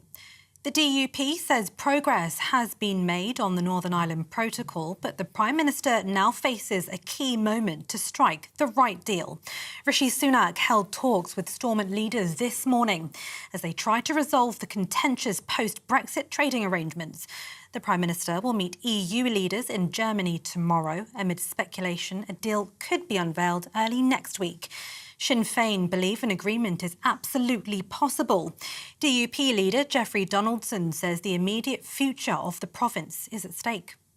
The decisions that will be taken by the Prime Minister and by the European Commission will either consign Northern Ireland to more division, or they will clear a path towards healing and to the restoration of the political institutions.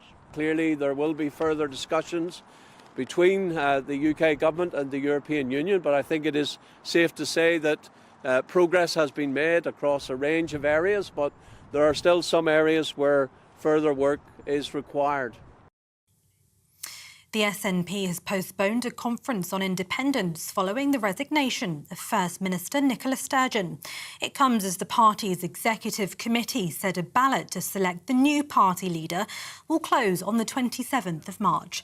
Deputy First Minister John Swinney has already announced he won't be entering the race. The Scottish Government has offered healthcare staff an average 6.5% pay rise. Workers would also receive a one-off payment of between £400 and £900. Matt McLaughlin, Unison Scotland's head of health, has called it a credible pay offer that needs serious consideration.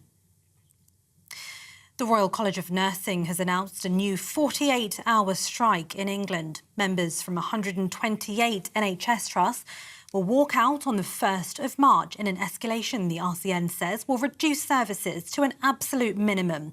Nurses in emergency, intensive and cancer care, all previously exempted, will join picket lines for the very first time. But the union says life and limb care will continue. Around 1,500 ambulance workers in Wales will now join almost 10,000 GMB members across England in a strike on Monday. It's after the GMB union announced its staff in Wales had rejected an offer from the Welsh Government. Meanwhile, ambulance workers in the West Midlands have taken to the picket lines today, with patients facing yet more delays as a result. Members of the GMB and Unite unions are staging a walkout in their long-running dispute over pay and staffing. The Home Secretary has asked for an explanation over Nicola Bulley's private life discourse. Suella Braverman has questioned why Lancashire Police disclosed details of Nicola's private life at a press conference. The force says Ms Bulley suffered some significant issues with alcohol in the past and struggled with menopause. Lancashire Police have referred themselves to the police watchdog. The Shadow Justice Secretary Steve Reid says that's the right thing to do. The police should not be sharing extremely private personal information about an individual without the consent of that individual, if they are available to give it, and if they're not, then without the consent of their close family members.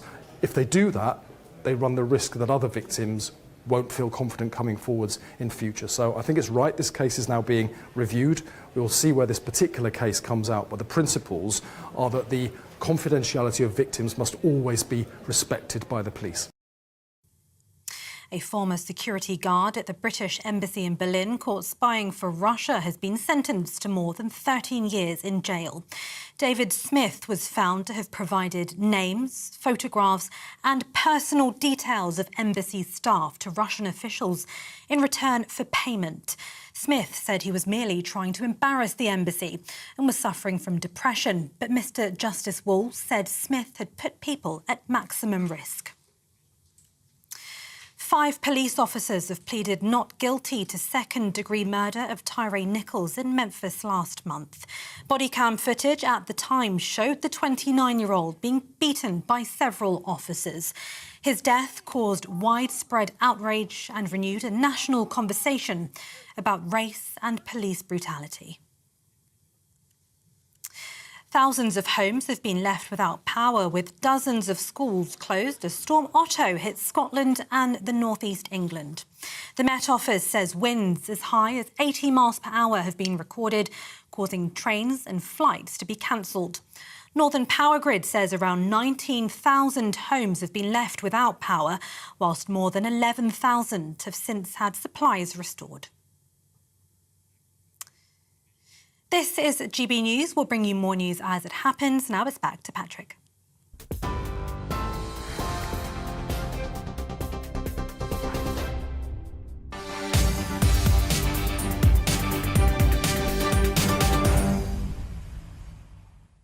Well, Prince Harry and Meghan Markle, they've come up on the wrong side of satire. The Sussexes have been ridiculed in a new episode of the hit stateside cartoon South Park.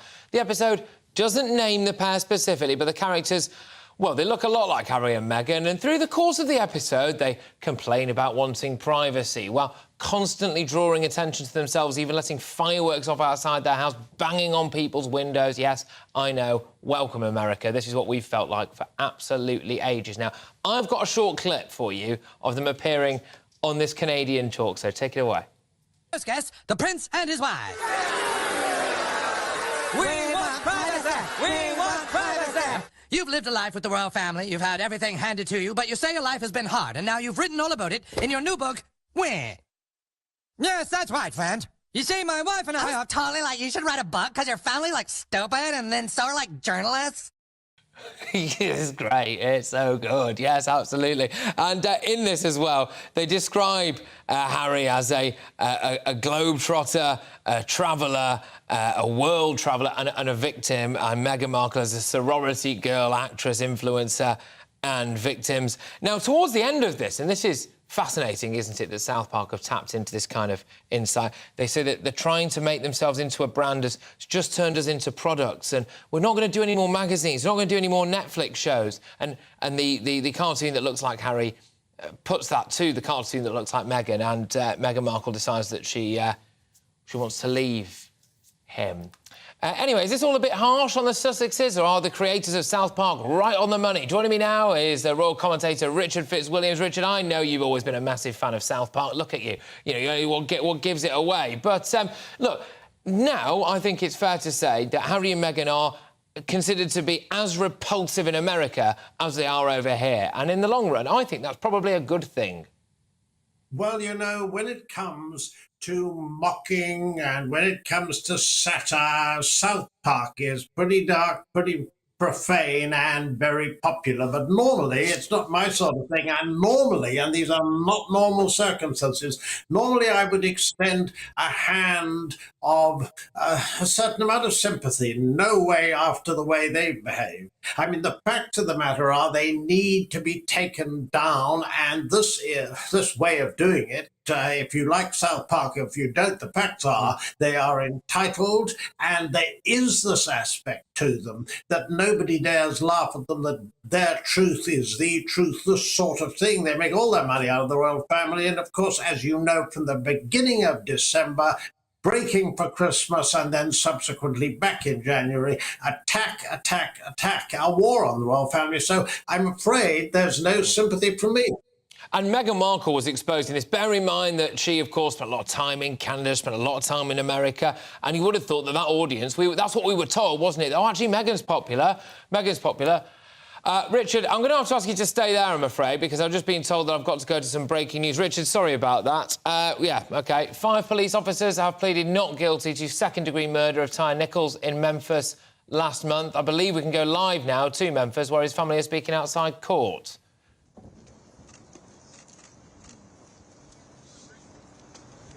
Give us just a few minutes. We're waiting for a couple of the media representatives to set up.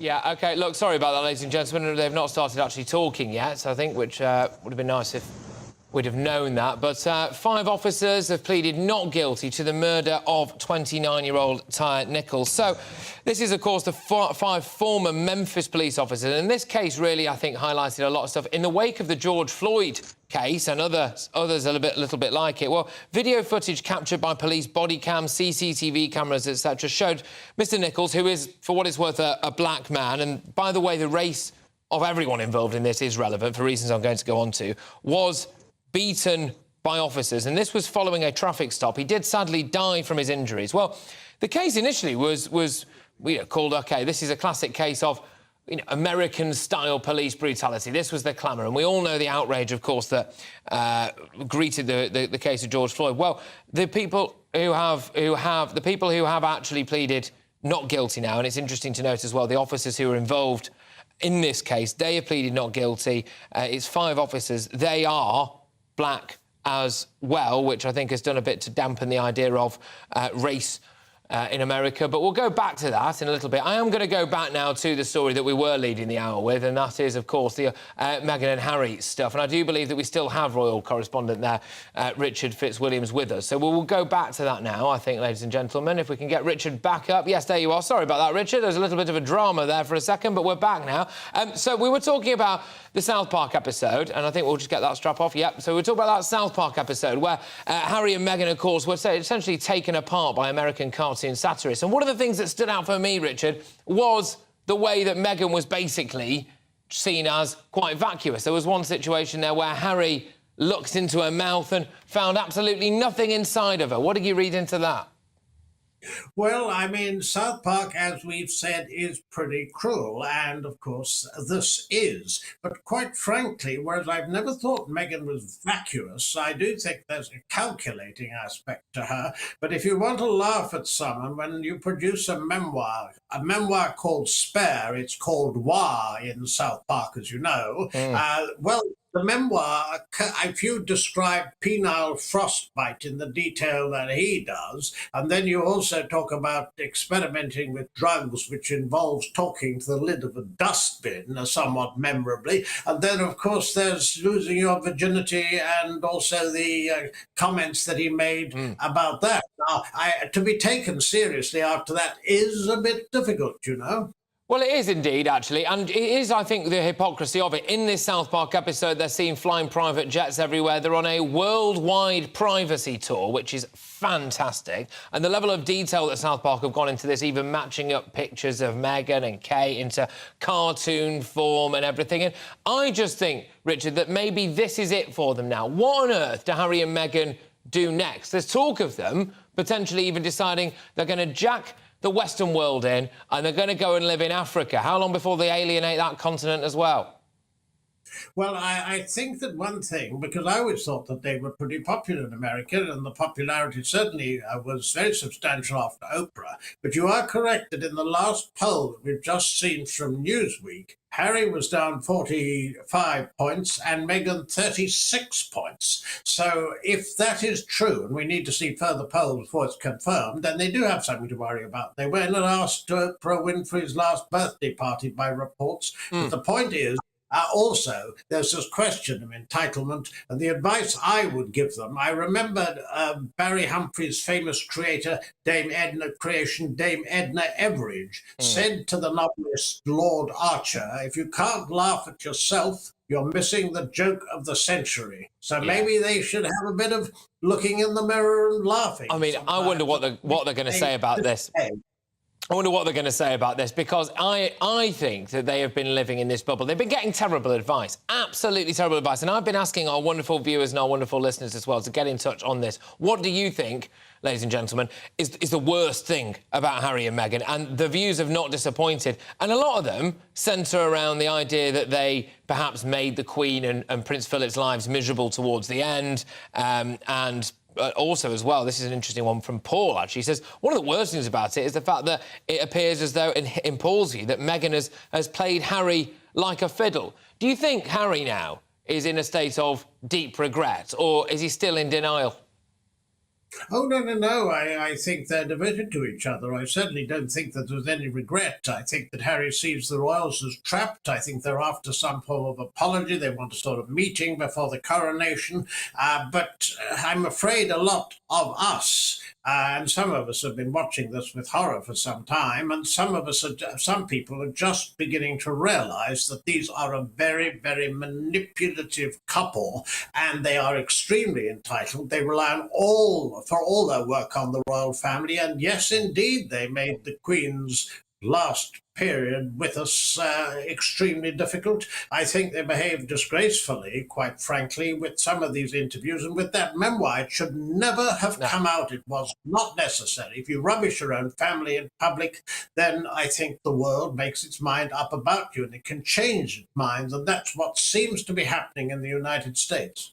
Yeah, I agree completely. And some standout ones there is that basically they were saying people do not care about you. We do not want to know about you anymore. And that they were just whinging from a position of massive privilege. Nobody seems to care about them stateside, and apart from to poke fun at them, and you love to see it. Richard, thank you very much, and thanks for hanging over that particular interlude there, Richard Fitzwilliams there, who is a royal commentator reacting to the desperately sad news that Harry and Meghan are now an international laughingstock, and that Harry's memoir has been nicknamed Wah, which it just is great. Of course, you can check out their Netflix series. I don't like to bang on about it. I was in that. Anyway, right, moving on. London will be turned to dust. That's according to Vladimir Putin's chief propagandist, another Vladimir this time, Solovyov. Now, he made the comments in relation to reports that Ukraine is prepared to use British missiles, right? So it's part of... I saw this last night and I thought, I've got to play this out because they've gone full tonto on this. It's talking about, oh, well, if you don't care about the loss of Russian life, then we don't care about the loss of your life. Well, we didn't invade Ukraine, did we? And they're saying, well, the Brits, they're helping them. Look at them, they're helping them. How dare they? Here's what we'll do to you. So I believe we've got a little clip of someone who's definitely completely sane.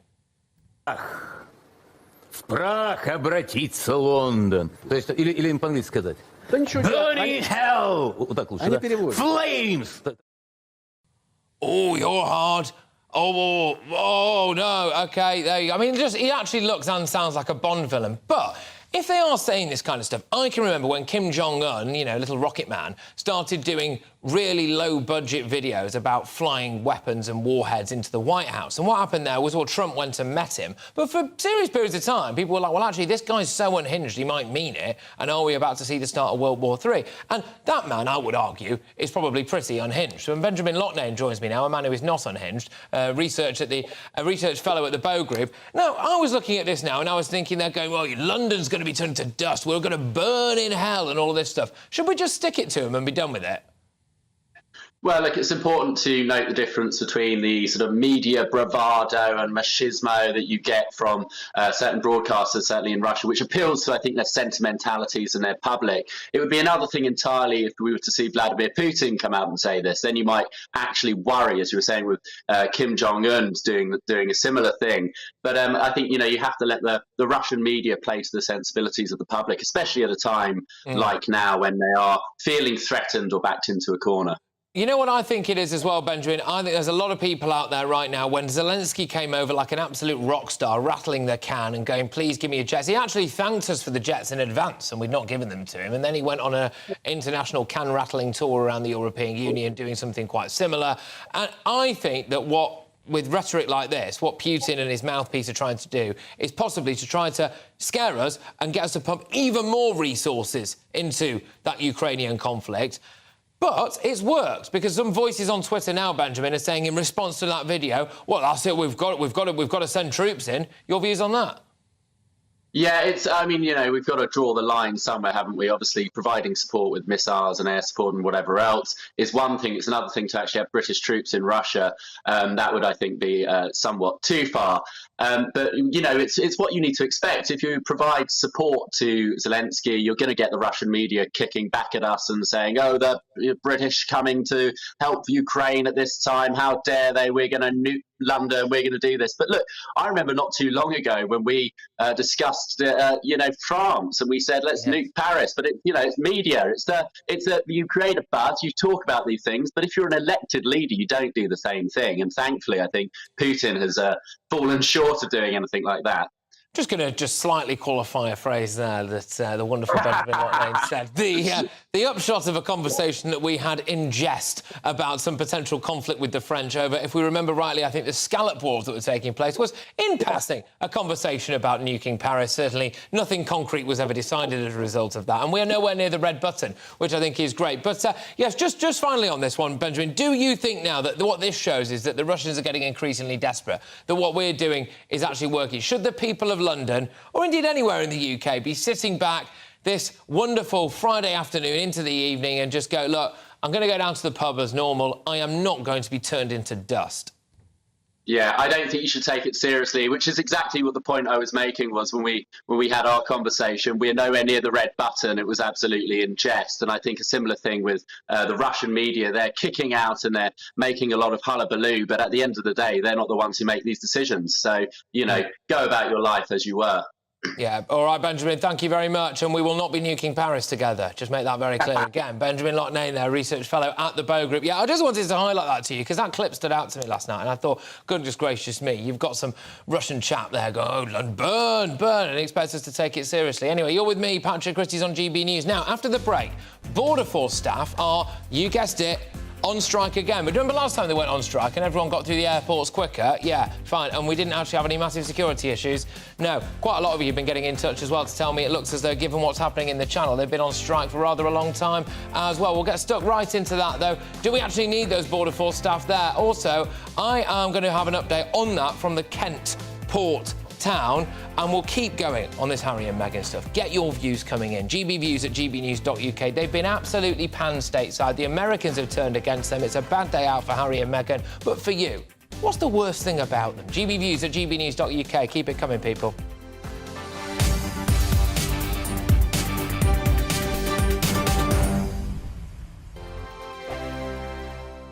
Here on GB News Live, we'll be keeping you in the picture, finding out what's happening across the country and finding out why it matters to you. We'll have the facts fast with our team of reporters and specialist correspondents. Wherever it's happening, we'll be there from 12 noon on TV, radio and online. GB News, the People's Channel, Britain's news channel.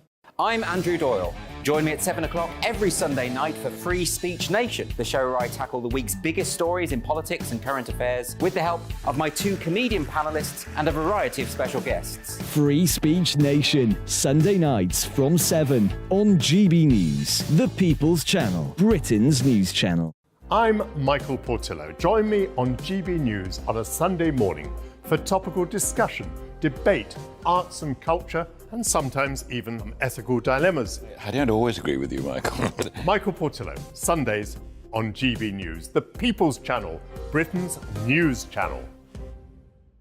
Join me, Nana Akue, Saturday and Sunday afternoons on GB News.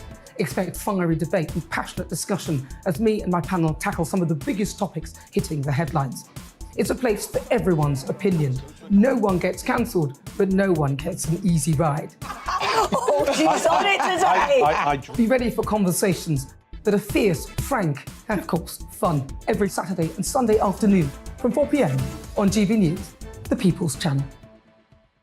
We are GB News, and we'd like to say thank you to each and every one of you for bringing us your conversations, for helping our great nation find its voice. We are here for you on radio, television, and online.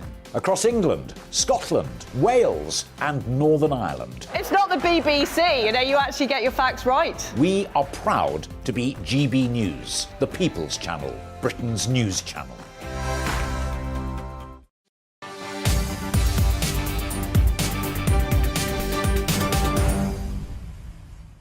OK, people, we speak a lot about strikes, and I think, along with the rest of the nation, absolutely flipping sick of it. But Border Force workers, well, they're back staging fresh walkouts. Now, they're talking about conditions, wages and pensions. What is fascinating, though, is if you look at a lot of public sector workers, not including Border Force in this, by the way, but the pensions are absolutely staggering. The contributions towards the pension can be around 23%, 24% in some cases. So if you bumped up the average wage, for example, of a nurse by taking a bit out of the pension and doing that, that would make more sense. A lot of people are saying would make a lot more sense than actually just giving them even more of a pay rise out of the taxpayer's purse. But members of the Public and Commercial Services Union, both in Dover and France, are staging industrial action over the weekend. There is a lazy joke to be made about who taught who how to strike properly there, but I won't make that joke. I'm better than that. Commenting on the action, PCS General Secretary Mark Zavotka said ministers say their priority is security. Obviously, it isn't. We can go now to get the latest from Dover with GB News' South East of England reporter. It's Ray Addison. Ray, what's going on? Strike, strike, strike. Yeah, hi Patrick. I've stepped away from the picket line here in Dover because it actually closed at about 2 o'clock this afternoon. The men packed up and went off somewhere else. And of course, there's 3 more days of strike action to take place, though. It's going to obviously be happening across the weekend and then into Monday as well. And these aren't just short hour strikes, 8 or 12 hours. This is a 24-hour strike every day for the 4 days that it's taking place. Now, of course, earlier on when I was reporting into GB News, I was explaining that the traffic has been moving pretty freely in and out of the port, and there'd actually been no reports of any delays, particularly with P&O ferries. I think you can see one of the ferries there behind me at the terminal here in Dover. No delays at all. Now, that's slightly changed now. P&O is reporting that there are some delays of around 40 minutes on some services, just some services from Calais to Dover, and around 30 minutes from Dover to Calais. place. So perhaps the effect of these strikes are starting to be felt a little bit more. Now, I mean, that's perhaps not surprising. There are around 1,000 members of the border force taking part in this industrial action. Now, these are the people who check your passport, they scan your luggage, and if you're in the haulage game, they obviously check the freight that you're carrying as well. Now, when I was chatting to some of the men that were manning the picket line earlier on, they were saying that from what they're seeing, some of the checks that they normally do are not being carried out to the same extent. And they're saying that that's responsible for these times speeding up and these improvements in duration. You remember the strikes that took place last year? We actually saw at the airports that people were getting through immigration and customs a lot more speedily than they were previously as the army were brought in. And they say, well, if you don't do the same kinds of checks to the same level, then that is inevitable. They're also saying that in this case, the Home Office is doing a little bit of a smoke and mirrors trick. Obviously, you can't place British armed forces in France to do the job of the border force workers. So what they've done is they've sent UK border force workers to France to do those jobs, and then they've moved people from the airports, border force officials from the airports, here to Dover and other ports as well. Meanwhile, the armed forces are now manning airports in like Stansted instead. Now, in terms of what the PCS is after, they said they had a 2% pay rise imposed on them last year in around June time. They want that to be 10%. They want a 10% pay rise. They want every one of their workers to be earning a minimum of around £15 an hour. They're saying the government is actually taking advantage of their members, and some of them are really having to choose between that phrase heating and eating. They say if you have had your travel disrupted, you should be blaming the government, and you should be venting your frustration at them. But these strikes are set to continue until they say their demands are met. Ray, thank you very, very much. Ray Addison there, who is our South East of England reporter. I mean, there does appear to be an easy solution, doesn't there? I cannot be the only person who's come up with this particular solution. If you are stuck on the other side of the channel now and the border force is a nightmare, you can't get through, that's all right. Get yourself a dinghy, get straight across, no problem worries. whatsoever. How long did I do in the end? Oh, well, he's still on, apparently, Ray, there, but there we go. No worries. Did I do like 3 minutes? OK, all right. Let's just take Ray's microphone down. Anyway, you're with me, Patrick Christys, on GB News. I'm going to delve into the world of the inbox now, gbviews at gbnews.uk, because I have been asking you a story that we're going to be returning to throughout the course of this show. Harry and Meghan have absolutely copped it stateside, and you'd love to see it. I've been asking you what you think the worst thing about Harry and Meghan has actually been, and they were exposed, essentially, weren't they, I think, really, as whinging and being, some would argue, quite vacuous. And the worst thing seems to be being put to me anyway is that basically they, frankly, have made the Queen and Prince Philip's lives miserable in their dotage, and that appears to be getting to a lot of you. But when I come back, what I'm going to be talking about is about the BBC licence fee. Now, this is always a very hot topic for a lot of people. Can you believe what the top brass of the BBC has come out and said? He says it's truly amazing what we're pulling off. It's truly amazing that most households are pretty happy paying a licence fee being a forced payment. It's amazing what we're pulling off. Well, it's not in the same way that you are pretty comfortable paying a traffic fine, because if you don't, you'll end up in court. I mean, realistically, where do they get off here? People in a cost of living crisis, especially the elderly, having to pay a huge amount of money for bang average content, which includes things like Britain's Longest Road, which, in case you're wondering, was a 6-part series. I know, they really did quite literally stretch that out, didn't they? They're having to pay that amount of money for that content just to get a little bit of company in their own homes, and then to laugh at us and go, oh, look, they're pretty happy to pay this. Yeah, of course they are, because if you don't, you get taken to court. Anyway, in other news, the PM has also been in Northern Ireland today meeting political leaders. It's all in an effort to get a return to power sharing. I'm going to be talking to a veteran Northern Ireland MP on that, get his hot take. But yeah, also your views on this BBC licence fee stuff. Do you feel as though you're being mugged off a little bit here? They're laughing at the fact that we're all so happy to pay our licence fee. GBviews at gbnews.uk.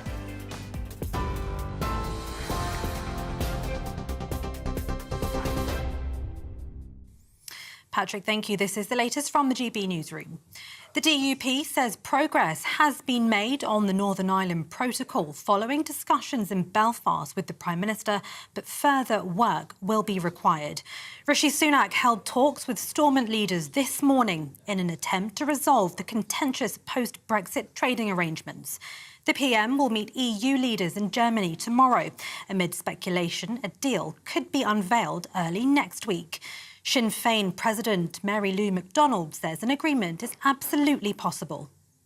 Ongoing access to the European single market, no hardening of the border on the island of Ireland, and a protection of the Good Friday Agreement in all of its parts. Those are the core elements and aspects that need to be protected. But it seems to us that it's very much game on, and we're very heartened by that. We're very, very conscious that a deal can be done, should now be concluded speedily. We hope that that will be the case.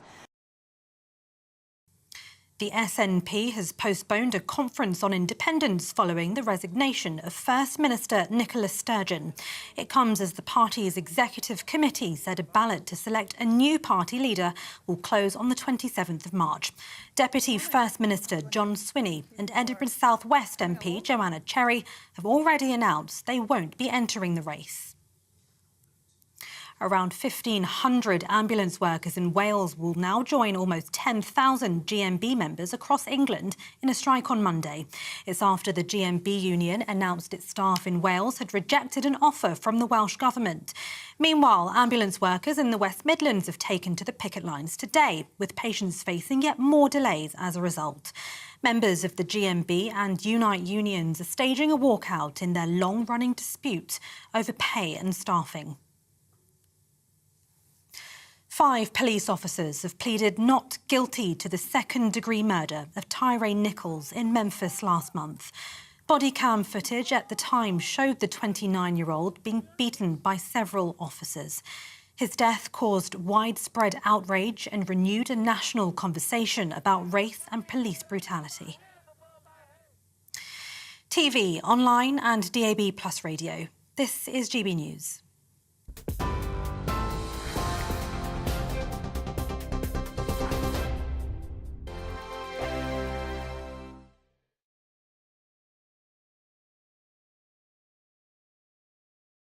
It's all about family, being in people's living rooms, all the interaction and getting to know who our viewers and listeners are. When I was young, my dad used to say, "Nana, stop arguing." I wanted an outlet that would enable me to give my opinion.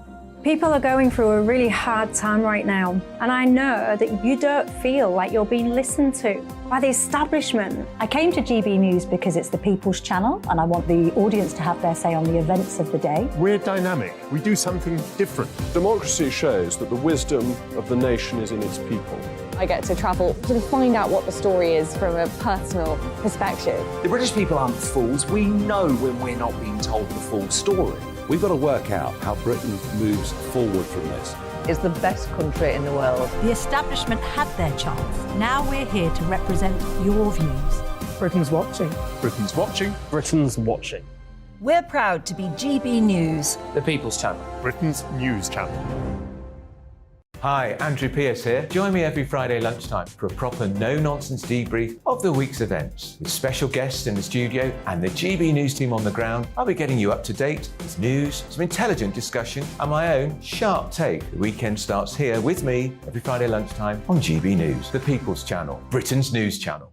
I'm Andrew Doyle. Join me at 7 o'clock every Sunday night for Free Speech Nation, the show where I tackle the week's biggest stories in politics and current affairs with the help of my 2 comedian panellists and a variety of special guests. Free Speech Nation, Sunday nights from 7 on GB News, the People's Channel, Britain's news channel. Join me, Patrick Christys, Monday to Friday, 3 till 6. We tackle the day's news agenda like you've never seen before. It's high tempo, high octane, the most controversial topics, and the best guests. You will not be able to take your eyes and ears off it. I'm not afraid to ask the questions that you really want answered. 3 till 6 p.m, Monday to Friday on GB News, the People's Channel, Britain's news channel.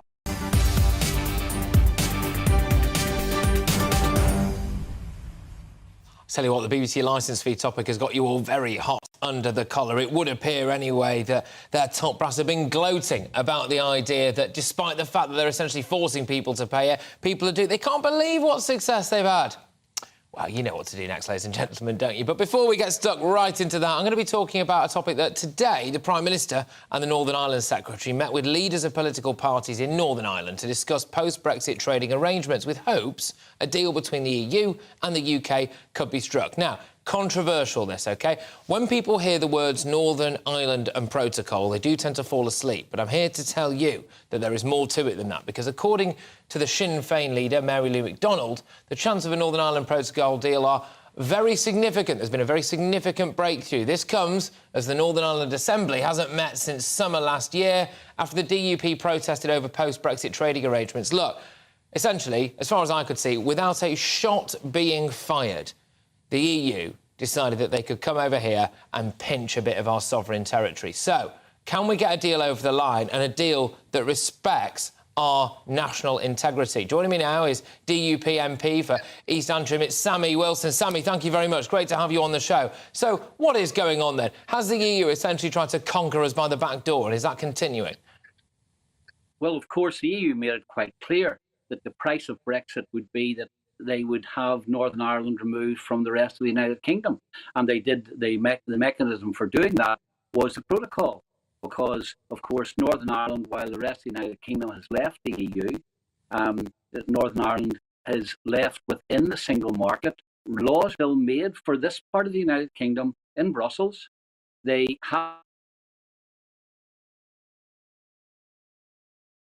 Look, ladies and gentlemen, this is deemed to be a massively controversial issue, because when people voted for Brexit, and I know that the vast majority of people in Northern Ireland didn't, but this is the way that referenda work, isn't it? I don't think that the people who voted for Brexit realistically voted for a little bit of the United Kingdom to be siphoned off and handed over pretty much without a shot being fired, as I've said, to the European Union.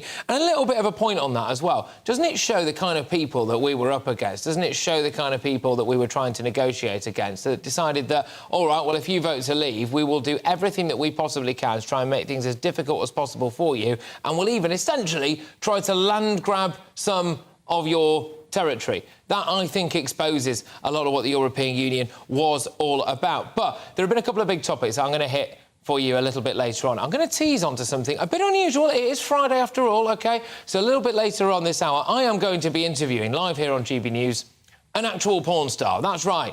Who'd have thought it, hey, ladies and gentlemen? But we did a GB News poll, and quite often there's a pole dancing joke in there somewhere, but I will not make it, OK? This is a family show, so get your minds out of the gutter. All right? So we did a GB News poll, and normally we do them on quite highbrow things, like, well, what do you make of Brexit, for example, or who would you vote for in the next election? And this week we decided to do it on adult material online and child controls on that. But yes, a lot of people find adult material empowering for the adult actors. Other people say, actually, this is just smut and it should be illegal. So we will talk to an individual about all of that. The inbox is on fire today, though, from a topic that I was leading the way with, which is on Harry and Meghan getting absolutely just battered, really, by the Americans when it comes to South Park. So if you haven't seen it, anyway, we've got clips of this that we're going to be playing a little bit later on. And Harry and Meghan, who, of course, wanted to go and find their freedom and find their privacy, they were staking a lot of claim on the fact that they were popular in America, but they're not popular over here. And it has essentially been revealed through the medium of South Park, which is a cartoon show I would recommend you all watch, that they are as equally as unpopular in America as they are over here. And I've been asking you guys as well, what do you think the worst thing about Harry and Meghan is? They're having the mickey taken out of them for not wanting privacy whilst wanting privacy. And a lot of people are saying that the worst thing for them, anyway, was that they feel as though they made our Queen's life miserable in the end. And, yeah, a lot of you as well, like Jeff, has said the worst thing is that both of them believe that they were more important than the institution of the royal family, which has existed for almost 1,000 years. Do you know this as well? Supposedly, Harry and Meghan are aware of the fact that they're tanking in the polls over here. They're tanking in the polls stateside. You know where they're going to go next, apparently? Africa. I mean, how long will it be before they tank in the polls over there? Although, at least, to be fair, they probably couldn't claim that unconscious bias was the reason why they were unpopular in Africa. I believe we have Sammy Wilson back, who was telling us a bit about the latest developments. He's a DUP MP for East Antrim, and Sammy was mid-flow before he got cut off, telling us all about basically what a nasty lot the EU had been regarding Northern Ireland. But have we got a breakthrough, Sammy? What's going on? Come on, give us a ray of hope in the darkness. Well, I don't think we have the breakthrough. There has been some progress made on minor things, such as the interruption of trade between GB and Northern Ireland, though we don't know the exact details. And since we haven't seen the text of any deal, it amazes me that anybody can come out and say we've got a good deal and we've got a way forward. But the one thing which is missing from all of it is any discussion about the EU no longer having the ability to impose laws on Northern Ireland, which Northern Ireland politicians or UK politicians have no say on. Those laws have to be implemented, and and the European Court of Justice will ensure that they are implemented. Now, that creates, first of all, a democratic deficit. No country should have laws imposed on it which they don't have any say on. And secondly, it also splits us off from the rest of the United Kingdom, because we will have EU law in Northern Ireland while the rest of the United Kingdom will have British law. No, exactly. It's madness, Sammy. It has to be dealt with, and it doesn't appear to be dealt with at the minute. Sammy, it's madness. Some people would argue it's borderline treason, actually, and other people would argue potentially it's even some kind of very, very soft act of war, the idea that you just... I mean, if we just went and nicked a bit of Belgium, for goodness sake, and decided, oh, well, that's it, Belgium's under our jurisdiction now, I think they'd kick right off, although, to be fair, given the track record of some people on the continent, we don't know exactly what they would do about it. But, Sammy, if Rishi Sunak does decide that some kind of deal that means that the fair people of Northern Ireland are still essentially at the mercy of Brussels, if he decides that's a good idea, has he betrayed Britain? Well, I think that, first of all, he can no longer claim to be a Conservative and Unionist Prime Minister.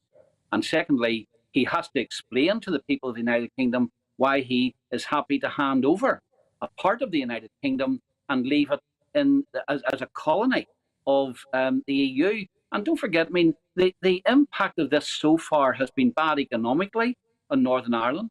It has encouraged those who want to break the union up in Scotland as well, because they say they want the same benefits as they claim it that Northern Ireland have, i.e. to be able to have European law rather than British law applied to them. And so I think that there's a serious constitutional issue here that has to be addressed, because it affects the whole of the United Kingdom. And don't forget, some of the EU laws which will apply in Northern Ireland will also impact on the rest of the United Kingdom. Let me give you one example. The Chancellor can no longer impose VAT rates across the whole of the country. VAT rates in Northern Ireland have to follow the EU rather than UK rates. So even at the very heart of the fiscal policy of the United Kingdom, the EU still has the ability to interfere through the protocol.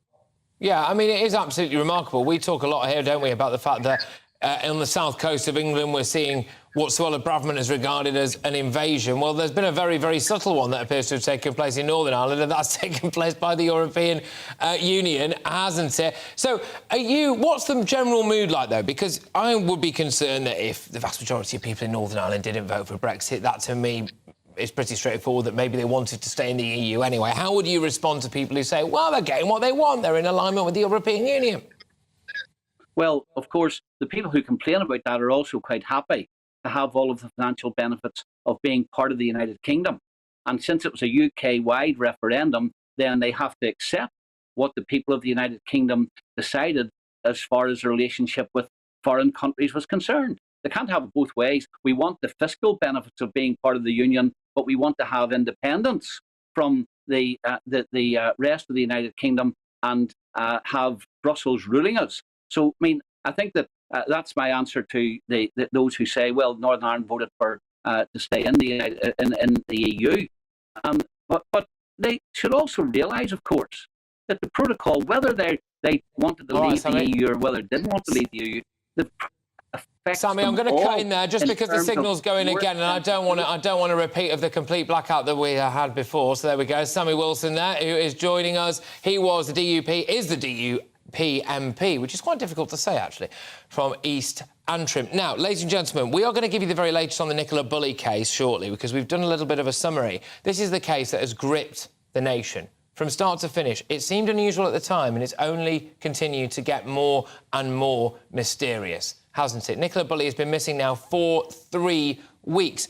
And initially, I think people were very, I suppose, respectful, you could say, respectful towards the way that the police force are handling it. The police adamant, look, we don't think there's any third-party involvement here. We don't think that there's necessarily been a crime committed at all. And we are putting all of our resources into searching this specific stretch of river. The family came out initially and they were doing their pleas, which is not unusual. They were doing their pleas to say, look, Nicola, please just come home. Well, since then, we've had an independent dive team, and that independent dive team said straight away, in fact, interesting, before they even broke water on the search for Nicola Bulley in that river, the independent dive team said, we don't think she's here.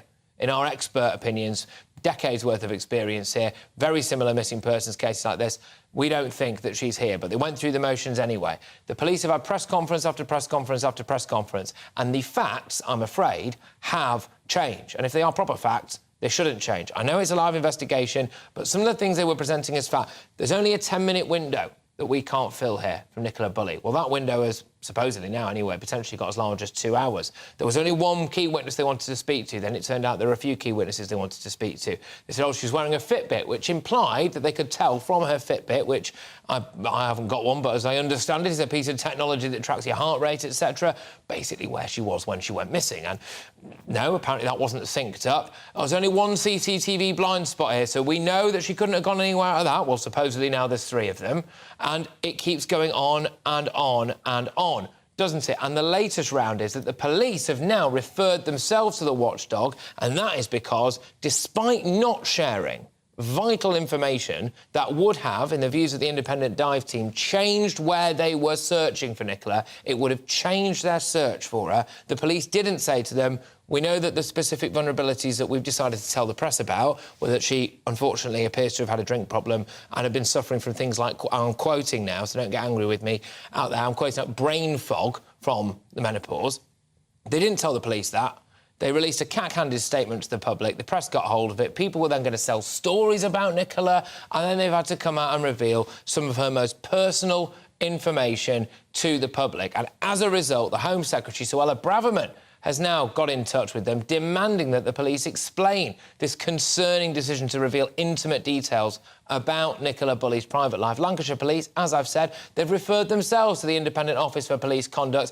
I think it opens up a wider question, ladies and gentlemen, and that is, how good are our police force generally? We've seen that they didn't act with things like the grooming gang scandal. We've seen that they aren't doing basic checks on members of staff who supposedly were going around, in the case of Wayne Couzens, etc., going around committing the most heinous of crimes, hiding in plain sight as an armed police officer. They couldn't get to grips with that. And now we've got another big case here, and the police, well, I mean, you can all make your own minds about the way they've handled it. But here is how the story of missing Nicola Bulley has unfolded so far.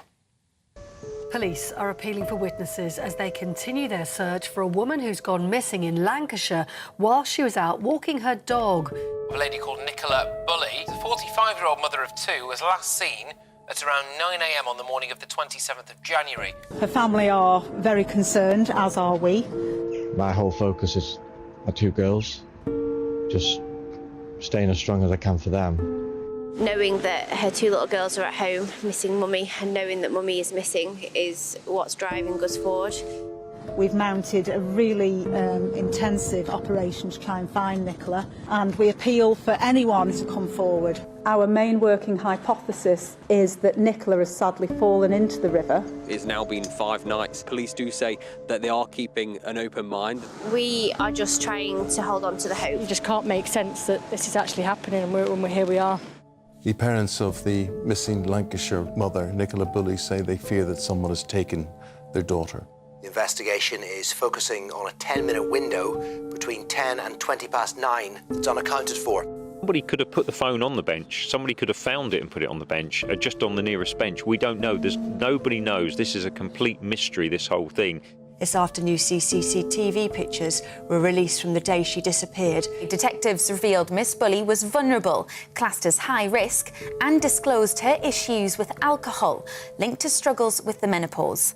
I feel so sorry for them that it's been released this way. It should never have come out. They could have just told us on the quiet. It's not the police, it's just the comms piece where whoever's made these decisions needs to answer lots of questions. It just seemed absolutely impossible. Every single scenario comes to a brick wall. All we're doing is sitting there going round and round and round, going through every scenario, and then go back to the first scenario again and do the whole thing again. It's just all day long, that's all we're doing. Well, that's where we are now, ladies and gentlemen, when it comes to the latest on the Nicola Bulley case. The Lancashire Police, they've referred themselves to an independent watchdog, and the Home Secretary's even got involved. It's been a bit of a shocker from start to, as we all know, not yet finished. We'll bring you the latest, any single development that there is on the Nicola Bulley case, we will bring to you live right here on GB News. But I wanted to delve into a story now that I think affects the vast majority of people watching this right now and potentially listening to us, or whichever way you are digesting GB News, and I can't recommend them enough. We've even got an app now. Go and look on that. Anyway, also we've got a shop as well, GB News shop. You can buy merch if you want, but I will. My career in telesales awaits, obviously. But it has been reported that the Director General of the BBC, Tim Davie, told staff that UK households are happy. They're being forced to pay the licence fee. In fact, he described it as truly amazing. I'll tell you what, Tim, I think it's truly amazing as well, mate. I'll be honest with you, given some of the content on the BBC, hey, they do some great stuff. I love a bit of Peaky Blinders. Supposedly, I've been getting emails in about Happy Valley. Apparently Happy Valley is fantastic. May I just gently nudge you in the direction of all of their content essentially doing the PR for Shamima Begum? I like the fact that ITV decided to boost Matt Hancock's career. The BBC decided to stump for Begum, didn't they? But, yes, people are saying that this is a particularly awful situation where they're almost laughing at us, that we are being made on pain of going to court or even prison to pay for the BBC licence fee in many cases. And they're going, isn't it amazing that so many people are doing it? And they also went on to say that they've got better budgets than a lot of their competitors as well. And it is despite the BBC licence fee being branded as regressive by some peers, and a report by Tory peer Baroness Stowell of Beeston suggested that there were viable alternatives to the BBC public broadcasting model, like, I don't know, take away the licence fee and try to stand on your own 2 feet commercially if you have good content. Joining me now is former BBC DJ, is Danny Kelly. Danny, look, your views on the BBC licence fee, they does appear like they're a bit smug. And, in fact, this is the thing that the warning, allegedly, from the boss at the BBC there was, we don't want to seem like the cat with the cream. But, I mean, it's got out, and that's how it looks, isn't it? Well, the rhetoric's awful, and the damage may be irreparable, Patrick. Some of the bits that I took from his speech, his internal speech, is, besides the most households are pretty happy paying a licence, well, I don't think anyone's happy about paying a compulsory tax. Yes, you can accept that you pay it, and yes, you can believe that it represents good value for money, but I don't think people actually skip down to the post office, or in the old days anyway, pay £159 over the counter with a massive smile on their mush. But one thing that I really took from it is this is something that I believe the BBC have been guilty of for years. I spent 18 years at the BBC, Patrick, and I often said towards the end of my career at the BBC that progressive, diverse output trumps actual viewing or listening figures. And he's actually said it himself. Finally, the cat with all the cream is out of the basket, because he said to the staff that the BBC don't need to make a profit on everything. Now, what that tells you, that is code. When he says profit, he doesn't mean a financial profit, because the BBC commercial arm is completely separate. He was talking about a success. So he doesn't need to make a success of everything. And that's something that will really stick in the craw of commercial rivals. And here's a great example of something that was once successful, but now is no longer successful because of diversity and box ticking. A question of sport. When they got rid of the host, Sue Barker, 3 or 4 years ago, they've now actually lost 85% of the audience because it's full of box tickers. You look at the panel, OK, we've got someone from a Paralympics there. We've got a black guy there. We've got a woman there. We've got a butch female rugby player there. And it's just not going down well with the audience. I understand the sentiment behind what you're saying, and it does appear, and I actually know firsthand as well from various people, say, trying to apply for certain jobs behind the scenes at the BBC, that when you do their online stuff, the amount of questions that you get asked about who you are and what your sexual orientation is before they actually ask you, can we have a look at your CV, please, is quite remarkable, which does make me think that potentially their main focus is not actually on content or delivery. But what would you like to see happen? Because should we just all stop paying the BBC licence fee en masse? I am getting emails in saying, well, hey, you don't have to pay it. Well, I paid it the other week. I wasn't happy about paying it, but I was content about paying it. And I'm not calling for people to blanket ban on the BBC licence fee, because when you pay about £800 a year on Sky and Amazon and Netflix, all of a sudden 150 odd nicker, and I can't afford it, 150 odd nicker is insignificant to me. But I can understand why the majority of households are starting to turn away from the BBC licence fee, because it doesn't represent them. They're paying £159, and Tim Davie, the boss, has just admitted it, that diversity and progressive output trumps popularity. He said it himself. So I can fully understand why people are not paying the licence fee, because it's like a Trojan horse, if you like. It's like social engineering, Patrick. It really is. And some people don't want to be part of that. Let's say it's like the tail wagging the dog, isn't it? We're being lectured. I'll never forget the Brexit reference in Call the Midwife, which I believe is set somewhere in the 30s or the 40s. Thank you very much. Danny Kelly there, former BBC DJ. Right, loads more coming your way. I've been asking you what you think the worst thing about Harry and Meghan is, in light of the fact that it turns out they are even less popular than smallpox on the other side of the channel. You hate to see it.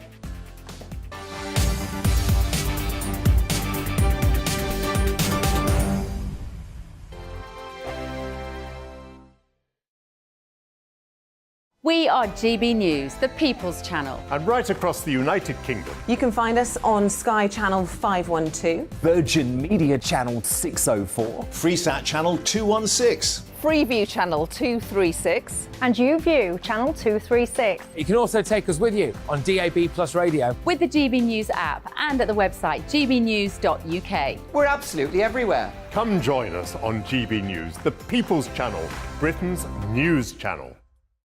Join me every Sunday at 6 p.m. for Gloria Meets. In exclusive interviews, I'll be finding out who our politicians really are and what they really think. It's something that you would never want anyone to suffer. I didn't know what channels there were. B, I didn't think I'd be believed. I must have weighed about 7 stone and I'm 5'8". My instincts was to sort of cover this up. I mean, clearly that was a mistake. Join me every Sunday at 6 p.m. on GB News, the People's Channel, Britain's news channel.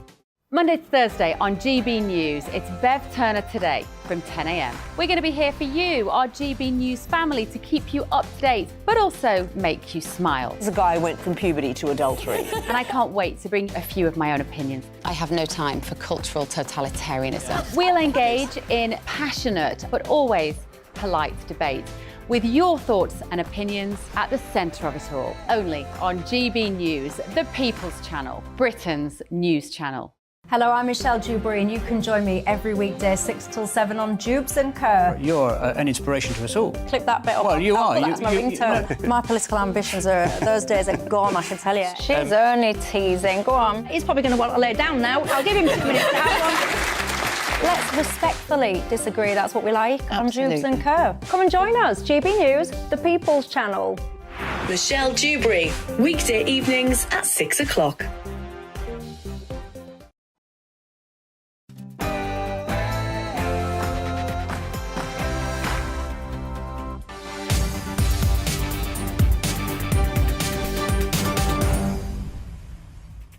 OK, it's 5 o'clock. You're with me, Patrick Christys on GB News, and I am going to jettison you into the weekend this hour, ladies and gents. Harry and Meghan, wow, they've been satired, haven't they? If they were in any doubt about the fact that, frankly, most people aren't exactly their biggest fans, just take a little look at this.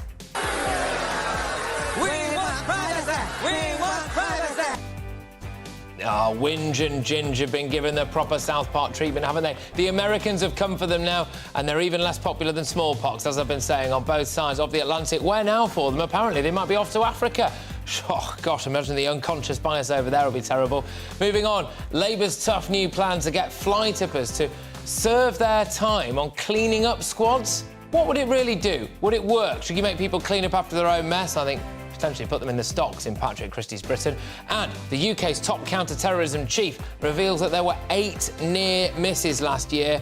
Are we taking our security seriously enough? People were stopped, quite literally, just as they were about to pull the trigger. You never know it. You might be luckier than you think to be alive. GBviews at gbnews.uk.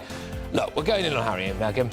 What's the worst thing about Harry and Meghan for you? GBviews at gbnews.uk. Oh, also, as well, yes, I might actually genuinely be interviewing a porn star shortly.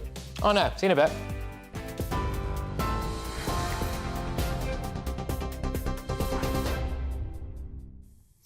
Patrick, thank you. I'm Tatiana Sanchez. This is the latest from the GB newsroom. The DUP says progress has been made on the Northern Ireland Protocol, but the Prime Minister now faces a key moment to strike the right deal. Rishi Sunak held talks with Stormont leaders this morning in an attempt to resolve the contentious post-Brexit trading agreements. The Prime Minister will meet EU leaders in Germany tomorrow amid speculation a deal could be unveiled early next week. Sinn Féin believe an agreement is absolutely possible. DUP leader Geoffrey Donaldson says the immediate future of the province is at stake.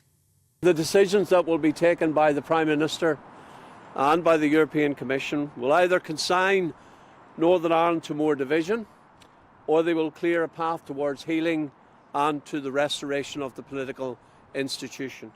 Clearly, there will be further discussions between the UK government and the European Union, but I think it is safe to say that progress has been made across a range of areas, but there are still some areas where further work is required. The SNP has postponed a conference on independence following the resignation of First Minister Nicola Sturgeon. It comes as the party's executive committee said a ballot to select the new party leader will close on the 27th of March. Deputy First Minister John Swinney has already announced he won't be entering the race. The Scottish Government has offered healthcare staff an average 6.5% pay rise. Workers would also receive a one-off payment of between £400 and £900. Matt McLaughlin, Unison Scotland's head of health, has called it a credible pay offer that needs serious consideration. The Royal College of Nursing has announced a new 48-hour strike in England. Members from 128 NHS trusts will walk out on the 1st of March in an escalation the RCN says will reduce services to an absolute minimum. Nurses in emergency, intensive and cancer care, all previously exempted, will join the picket lines for the first time. But the union says life and limb care will continue. Around 1,500 ambulance workers in Wales will now join almost 10,000 GMB members across England in a strike on Monday. It's after the GMB union announced its staff in Wales had rejected an offer from the Welsh Government. Meanwhile, ambulance workers in the West Midlands have taken to the picket lines today, with patients facing yet more delays as a result. Members of the GMB and Unite unions are staging a walkout in their long-running dispute over pay and staffing. Now, Lancashire Police have confirmed it's going to conduct an internal review into the Nicola Bulley investigation. It comes after Home Secretary Suella Braverman questioned why the force disclosed details of the missing mum of two's private life at a press conference. Lancashire Police had said Ms Bulley suffered some significant issues with alcohol in the past and struggled with menopause. It then referred to themselves to the police watchdog. Shadow Justice Secretary Steve Reid says that was the right thing to do.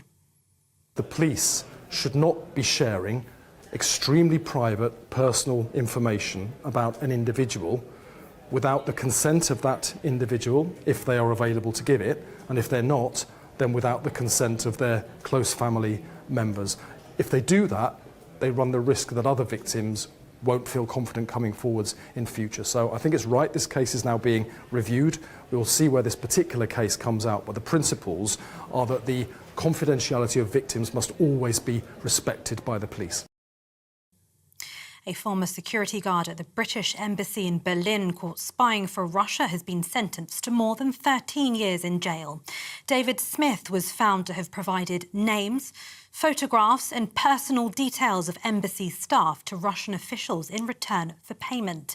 Smith said he was merely trying to embarrass the embassy and was suffering from depression, but Mr. Justice Wall said Smith had put people at maximum risk. 5 police officers have pleaded not guilty to second-degree murder of Tyre Nichols in Memphis last month. Body cam footage at the time showed the 29-year-old being beaten by several officers. His death caused widespread outrage and renewed a national conversation about race and police brutality. Tyre's mother says she can't wait to get justice for her son. I want each and every one of those police officers to be able to look me in the face. They haven't done that yet. They couldn't even do that today. They didn't even have the courage to look at me in my face after what they did to my son. So they're going to see me at every court date, everyone, and until we get justice for my son. Thousands of homes have been left without power, with dozens of schools closed as well as Storm Otto hit Scotland and North East England. The Met Office says winds as high as 80 miles per hour have been recorded, causing trains and flights to be cancelled. Northern Power Grid says around 19,000 homes have been left without power, whilst more than 11,000 have since had supplies restored. You're with GB News. We'll bring you more news as it happens. Now, Patrick, it is back to you.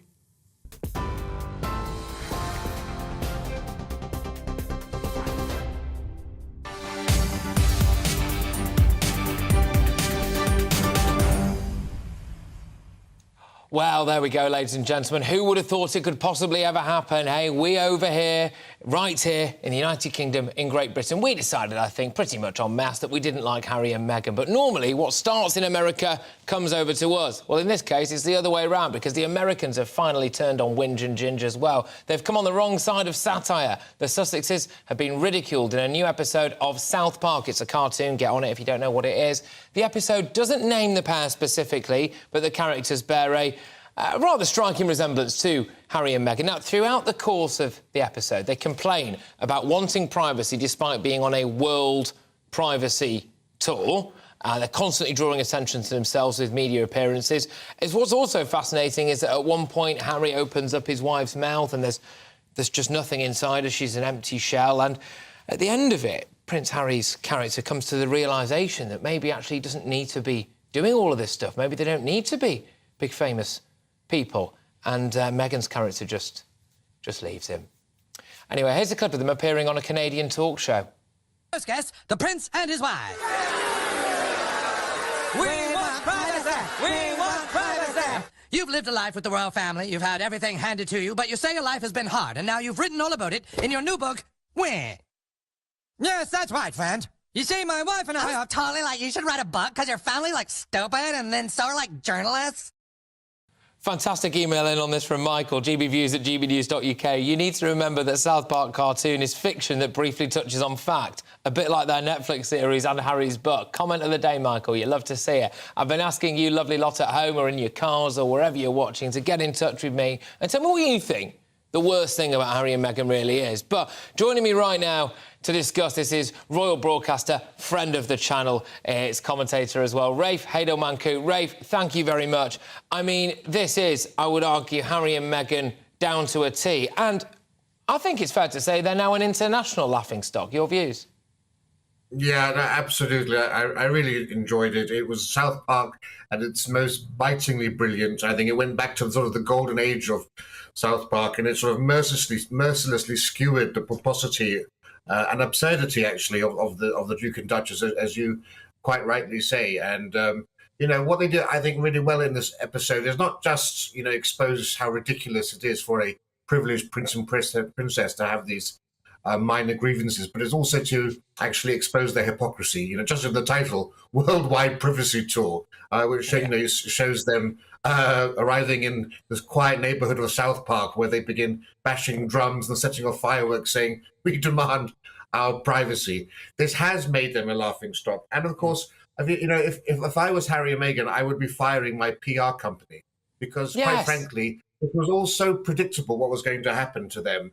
There's a golden rule that's always existed, which essentially says, if you want to avoid media intrusion and being made a laughingstock, you have to stay out of the spotlight. And when you look at people like, Diana or Madonna, Jennifer Lopez, these people who actively court the media and try to promote themselves, invariably become victims of it. And you contrast them with people who are more shy, like Daniel Day-Lewis or, Barbara Streisand or someone, to see that's the way that you really do get privacy. No, exactly, or indeed me. I mean, anyone who's ever met me will know I hate the limelight, and I hate the idea of being centre of attention. And I, as you well know, Rafe, I do not like to bring up the fact that I was in that Harry and Meghan Netflix documentary. It's the most watched thing ever on Netflix. But no, I don't like to bring it up, so we won't talk about it. Respect my privacy, Rafe. But now that they've done for themselves over here, now that they've done for themselves in America, there's even talk about them potentially deciding to move to Africa. Rafe, one would imagine the unconscious bias they'd have to fight over there would be absolutely catastrophic. Well, they better stay out of South Africa because they're already persona non grata there for having spoken and made several insults about South Africa unintentionally, including describing their luxurious residence that they were given as some sort of shack and shanty town, and having a very different idea of who they encountered in terms of Nelson Mandela and so forth compared to what recollections from people who were there at the time had. I think really this really shows how much of a disaster Harry's book has been. Newsweek magazine in America has shown that their poll rating has plummeted by 45 points since December. They were in positive numbers before December. Now they're both around -14 for Meghan, -7 for Prince Harry. America was supposed to be their safe space, but they seem to have done all that they could to make themselves unpalatable there. Why has this happened? Because, well, Americans didn't really know them that well. All they got to see were the sort of Hollywood glamorous moments. We in this country knew them very well. We couldn't understand why Americans took to them so warmly, but now we know. It's because they didn't know them too well. The more they see of them, the more they hear from them, the lower their ratings fall. And of course, complete disaster for Meghan's pipe dream of one day running to become president of the United States. I think that's more than on the back burner. It's more than on the back burner, exactly that. Look, Rafe, thank you very much, as ever. Rafe Haydo-Mancuso, royal broadcaster and commentator. I think the fact is, right, that it's all very well and good people coming out and criticising Harry and Meghan, and maybe they can take that. Maybe they can say, oh, well, it's all due to your unconscious bias. But what's going to be very tricky for them to deal with now is the fact that they are being laughed at, and laughed at hard, really, and I think that's going to be quite cutting for them. I thought maybe there'd be boos if they came to the coronation, and now I just think there will be a lot of pointing and laughing. Your emails on this are utter gold, ladies and gents. gbviews@gbnews.uk. Sue Harris has got on, says, the worst thing about Harry and Meghan, you ask? Well, it's Harry and Meghan. Keep your views coming in. Moving on, though, for now, this week, we've got another bombshell GB News People's Poll for you, OK? So the results are in. And we decided that we were going to ask you a little bit about adult content online. And it's been revealed that an overwhelming 78% of you support an age verification system to prevent children from accessing online pornography. It comes amid concerns expressed amongst both Britain's major political parties, parents and experts about the negative effects of children viewing porn online. Well, I wanted to know whether or not this was such a bad thing. Is it control? Should people be allowed to, frankly, view whatever they want online? Is it impossible to control? Should you look after your kids better? All of these personal questions coming your way right now, because I am joined by the wonderful adult film star. It's Brooklyn Blue. Brooklyn, thank you very much. Great to have you on the show. How do you greet this poll, then, that 78% of people supposedly think there should be much tighter age verifications when it comes to watching adult content online?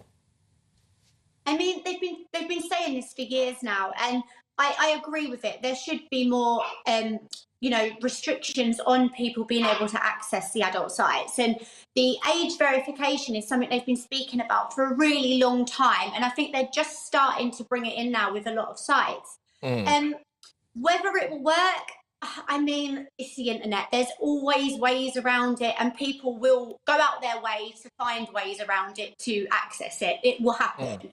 But if they can bring it in to try and make it as safe as possible, then there can't be anything wrong with that, really.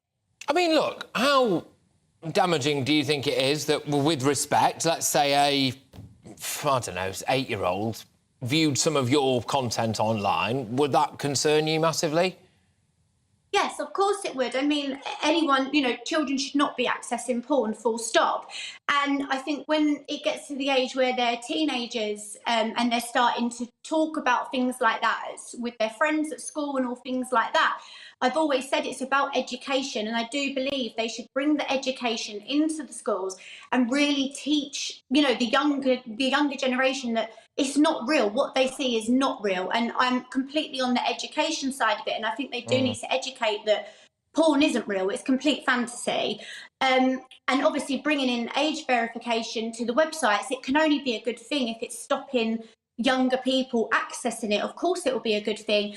Would it affect my business? Absolutely not. Of course it wouldn't. And I think it's a good thing if they could bring it in and they could make it, you know, really work, it would be great. Can they make it work? I don't know. Like I said, it's the internet. There's a lot of things. People can find their ways around things. Well, and as well, I'm not being funny, but younger generations are probably going to be more skilled at getting around security measures than their parents or their grandparents, for goodness sake. Can I ask you, because this discussion about adult content online right now is centring around whether or not children should be able to access it, and I'm pretty sure everyone can agree with that. But the other one that always rears its head, and I've got a feeling it's just around the corner in the next day, the follow-up one will be, oh, well, it's all objectifying towards women, and it's you know, it's terrible for the women who are involved and everything. Do you find it quite empowering being in porn? I love being in porn. I mean, I find it completely empowering. I mean, what people don't realise is, I think it's one of the only industries in the world where women get paid more than the men. Like, you know, if I'm on set with a man, I'll be getting more money than him that day. Also, the women are completely in control. When, you know, when we walk into work, like, you know, when I say work, I mean on set, but obviously to me it's a normal day job. But when I'm on set, I'm completely in control. You know, I'll decide what I'm doing, what I'm not doing. It is very women-based, and at the end of the day, it's all down to us what happens and what doesn't happen. And it is completely empowering as a woman to be able to do that. But everyone always assumes it's the other way round, and it's the men telling you this and telling you that. But it's actually the complete opposite on set. Brilliant, thank you very, very much. I've thoroughly enjoyed this conversation, and hopefully we'll chat again very, very soon. That is adult film star there, Brooklyn Blue, reacting to our bombshell GB News People's poll that apparently 78% of you would support age verification systems to prevent children accessing online content. So there we go. Right, OK, so moving on, a little bit of a gear change this now. Should those people who litter on our streets be forced to join clean-up squads to tidy up Britain? I've got to be honest with you, OK? Patrick Christys' Britain is a very bleak place. There would be snipers on roundabouts for people who don't indicate they are the bane of my existence. But I would advocate something a little bit stronger than those fly tippers. You know, people who drop a washing machine or even worse, dirty nappies or whatever down an alleyway. I tell you what, I'd have them in stocks. But that's why I'm nowhere near power. That's what, though, Labour Shadow Justice Secretary Steve Reid, he wants them going out and cleaning up the mess. He wants them cleaning up the mess, taking a softer approach. He said that under a Labour government, fly tippers would have to join clean-up squads with tough fixed penalty notices and strengthened community sentences. I mean, they could actually just have whatever they've littered just lobbed at them, couldn't they? I don't think I'd have to wear big orange jumpsuits in public. Anyway, Neil Wallace joins me now, former newspaper editor and media consultant. Neil, great stuff. You've seen stories like this come and go in your time. What do you make of the idea that people who litter and fly tip, you know, ruin a beauty spot with some rubbish are going to be made to go and pick it up? Well, I'm reeling from the idea that I agree with a Labour Party policy. And it's a bit of a shocker that they actually come up with something that you think, yeah, that's a good idea. And, you know, it's sort of quite easy to sort of chuckle about it. But in fact, fly tipping in this country is a huge problem. Yeah. And it has gone through the roof during the pandemic. And there's been over 1 million cases a year. And there was something like, I think it was 39,000 instances where it was like an entire lorry load was dumped somewhere. And I've had it happen near me in West London. And I tell you, I don't like it. And I don't think anybody likes it. And if we put them in orange jumpsuits and work them in chain gangs to make them clean up their own mess, seems a damn good idea to me. Can I ask this, Neil? Because I dare say that if the Tories had proposed this, and Dominic Raab did actually, quite a while ago, propose something that wasn't a million miles away from this, and it was the Guardian headlines, chain gangs. Dominic Raab wants chain gangs everywhere. Look where he's treating it. Well, Labour come out and propose it, and everyone's going, oh, this is quite a good idea. It might instill a little bit of pride in the area and put these people to work and teach them a lesson. The optics of this are absolutely incredible. It is a lesson in the fact that if the Tories say one thing and then Labour say the other, the media treat it completely differently, don't they? Yes, I think they do. But it's also a classic of how the only people who can, if you like, completely do what needs to be done and reinvigorate and completely look again at the NHS is actually the Labour Party. Because whenever the Tory party say something sensible like, it is ludicrous the way this damn thing is run, then they are the child beaters and they're robbing our NHS, etc., etc. You need Labour to do it, I'm afraid. Well, the same thing goes here. If the Tories say it, they say, yeah. But the Labour now are trying to appear tougher on crime than the Tories.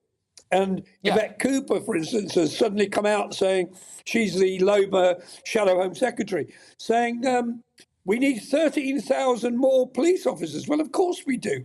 But the Tories have been saying this and trying to do something about it. But Neil, those police officers, they can't just be any police officers, I'm afraid. They're all going to have to be sympathetic towards, various different woke causes as well. Asian rebellion. Yeah, exactly.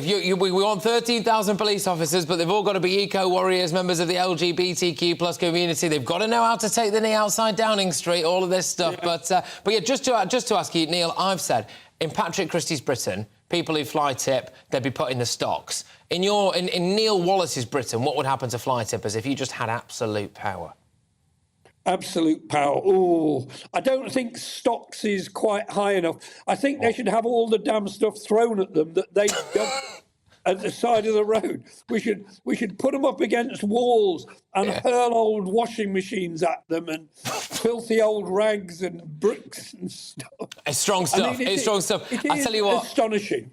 I tell you what, that'll go down well with the base, that, Neil. It'll go down well with the base. Neil Wallace, though, is a former newspaper editor, media consultant, and apparently very strong on law and order as well, from what we can gather there. You love to see it. Thank you very much. You're with me, Patrick Christys, on GB News. Coming up, we will be talking about why the police... OK, all right, gear change here, people, gear change here. We will be talking about why the police decided to reveal highly personal information about the missing mother of two, Nicola Bulley. I've got a former top cop on this, actually. His views on this might surprise you, so I'll give you that very shortly. And the head of terrorism policing has revealed that 8 terror plots were curtailed in the last year. So, realistically, you don't know how lucky you are to be alive. Some of the details of that will shock you. People just seconds away from pulling the trigger. I'll be back in a tick.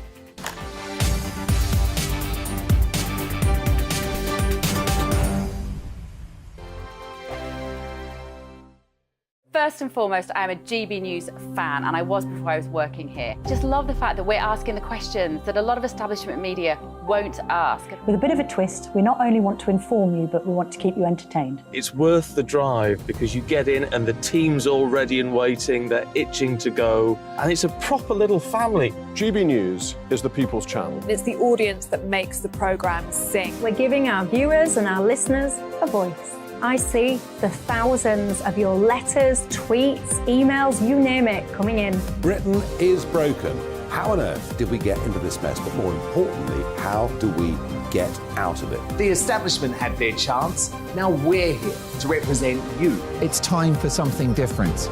It's time for GB News. I'm very patriotic. I believe in Britain. Our best days lie ahead. Britain's watching. Britain's watching. Join us here on GB News. The People's Channel. Britain's news channel. Hi, Andrew Pierce here. Join me every Friday lunchtime for a proper no-nonsense debrief of the week's events. With special guests in the studio and the GB News team on the ground, I'll be getting you up to date with news, some intelligent discussion and my own sharp take. The weekend starts here with me every Friday lunchtime on GB News, the People's Channel, Britain's news channel. I'm Michael Portillo. Join me on GB News on a Sunday morning for topical discussion, debate, arts and culture, and sometimes even some ethical dilemmas. I don't always agree with you, Michael. Michael Portillo, Sundays on GB News, the People's Channel, Britain's news channel. I'm Andrew Doyle. Join me at 7 o'clock every Sunday night for Free Speech Nation, the show where I tackle the week's biggest stories in politics and current affairs with the help of my 2 comedian panellists and a variety of special guests. Free Speech Nation, Sunday nights from 7 on GB News, the People's Channel, Britain's news channel. Here on GB News Live, we'll be keeping you in the picture, finding out what's happening across the country and finding out why it matters to you. We'll have the facts fast with our team of reporters and specialist correspondents. Wherever it's happening, we'll be there from 12 noon on TV, radio and online. GB News, the People's Channel, Britain's news channel. Join me, Patrick Christys, Monday to Friday, 3 till 6. We tackle the day's news agenda like you've never seen before. It's high tempo, high octane, the most controversial topics and the best guests. You will not be able to take your eyes and ears off it. I'm not afraid to ask the questions that you really want answered. 3 till 6 p.m, Monday to Friday on GB News, the People's Channel, Britain's news channel. Join me, Lawrence Fox, on GB News. Frank, fun, fearless, and sometimes serious. Much as I love a Friday night punch-up, what I really want is a battle of ideas. I want to look at things differently. I want to hear different voices and engage with your unique experiences. Every Friday at 7 p.m. on GB News.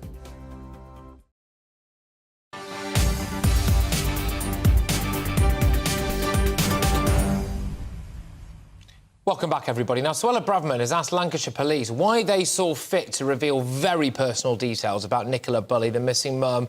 And that, of course, comes... It's now 3 weeks since she went missing, which is remarkable. And the fact that we're no further along to finding anything out about her, apart from what the police had told us, which isn't great stuff. Lancashire Police has referred themselves to the Independent Office for Police Conduct over contact it had with Miss Bulley before she went missing.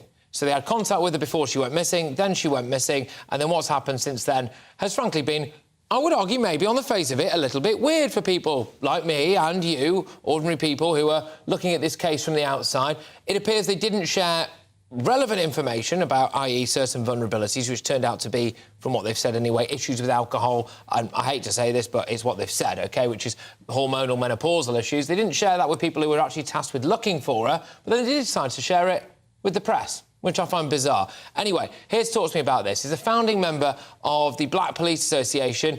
It's Leroy Logan. Leroy, thank you very much. Look, it's great to have you on the show. Thank you very much. Now, I know that you've spent a huge amount of your career and your life fighting for potentially another form of injustice in the police force. I read headlines today about this where it was, if Nicola was called Nicholas, they think they'd have done more to find her. Do you buy into that at all? Do you think there's anything going on here with that? No, I don't think there's any sort of intentional act to prevent us finding Nicola. I think it's. I think it hasn't been handled very well from the get-go when there was the emphasis on she's fallen in the river, when there should have been lines of inquiry made more explicit around, well, she could have been abducted or she could have strayed away or something of that nature.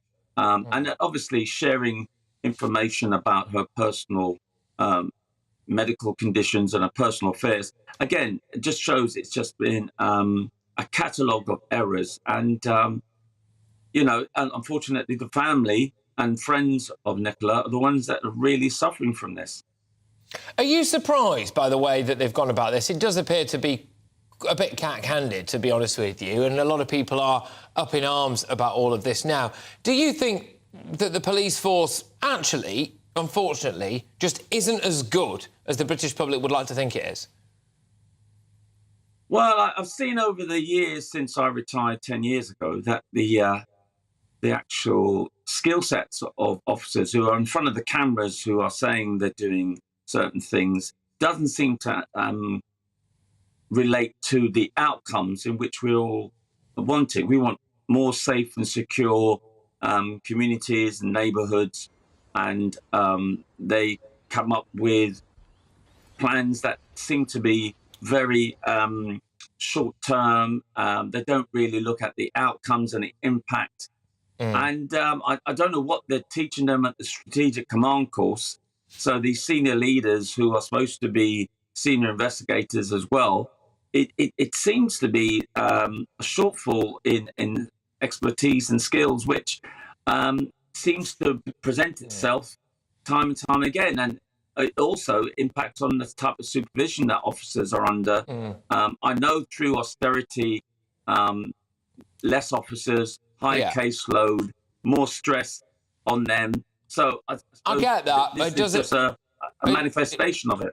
Well, possibly. Now, Leroy, you exposed, I suppose, essentially cover-ups or problems in the police force during your time there, and an attitudinal problem, OK?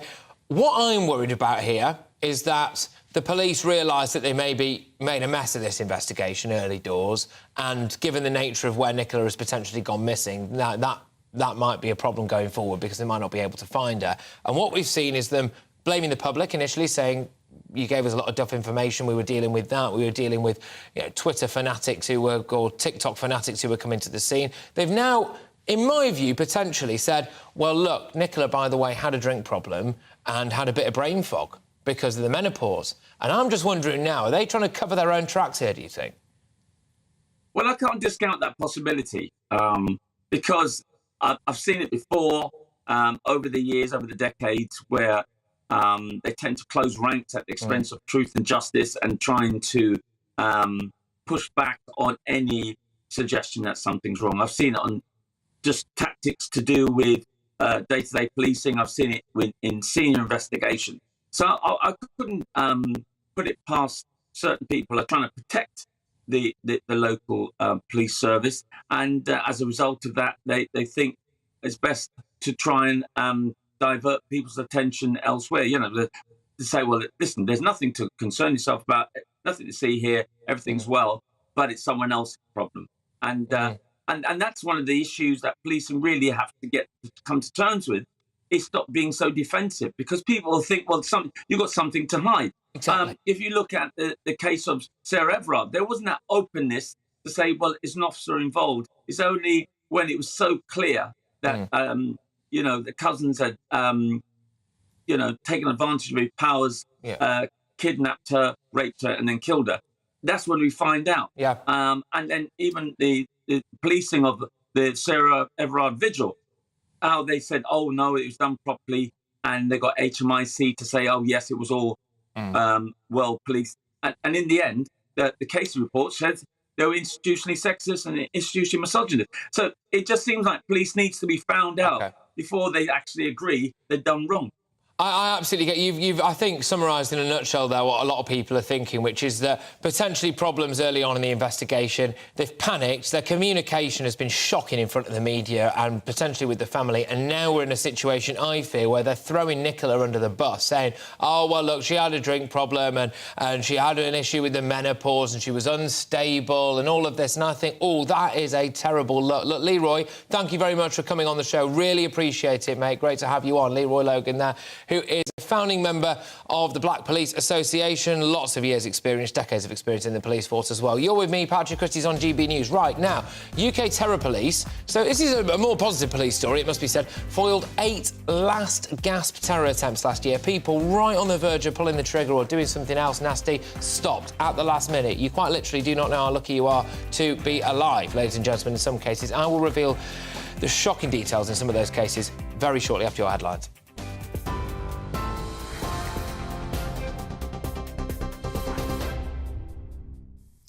Patrick, thank you. This is the latest from the GB newsroom. The DUP says progress has been made on the Northern Ireland Protocol following discussions in Belfast with the Prime Minister, but further work is required. Rishi Sunak held talks with Stormont leaders this morning in an attempt to resolve the contentious post-Brexit trading agreements. The PM will meet EU leaders in Germany tomorrow, amid speculation a deal could be unveiled early next week. Sinn Féin President Marie-Lou McDonald says an agreement is absolutely possible. Ongoing access to the European single market, no hardening of the border on the island of Ireland, and a protection of the Good Friday Agreement in all of its parts. Those are the core elements and aspects that need to be protected. But it seems to us that it's very much game on, and we're very heartened by that. We're very, very conscious that a deal can be done, should now be concluded speedily. We hope that that will be the case. The SNP has postponed a conference on independence following the resignation of First Minister Nicola Sturgeon. It comes as the party's executive committee said a ballot to select the new party leader will close on the 27th of March. Deputy First Minister John Swinney and Edinburgh's South West MP Joanna Cherry have already announced they won't be entering the race. Around 1,500 ambulance workers in Wales will now join almost 10,000 GMB members across England in a strike on Monday. It's after the GMB union announced its staff in Wales had rejected an offer from the Welsh Government. Meanwhile, ambulance workers in the West Midlands have taken to the picket lines today, with patients facing yet more delays as a result. Members of the GMB and Unite unions are staging their walkouts in their long-running dispute over pay and staffing.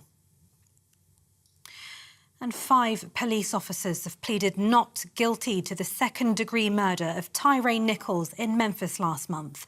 Body cam footage at the time showed the 29-year-old being beaten by several officers. His death caused widespread outrage and renewed a national conversation about race and police brutality. TV, online and DAB+ radio. This is GB News.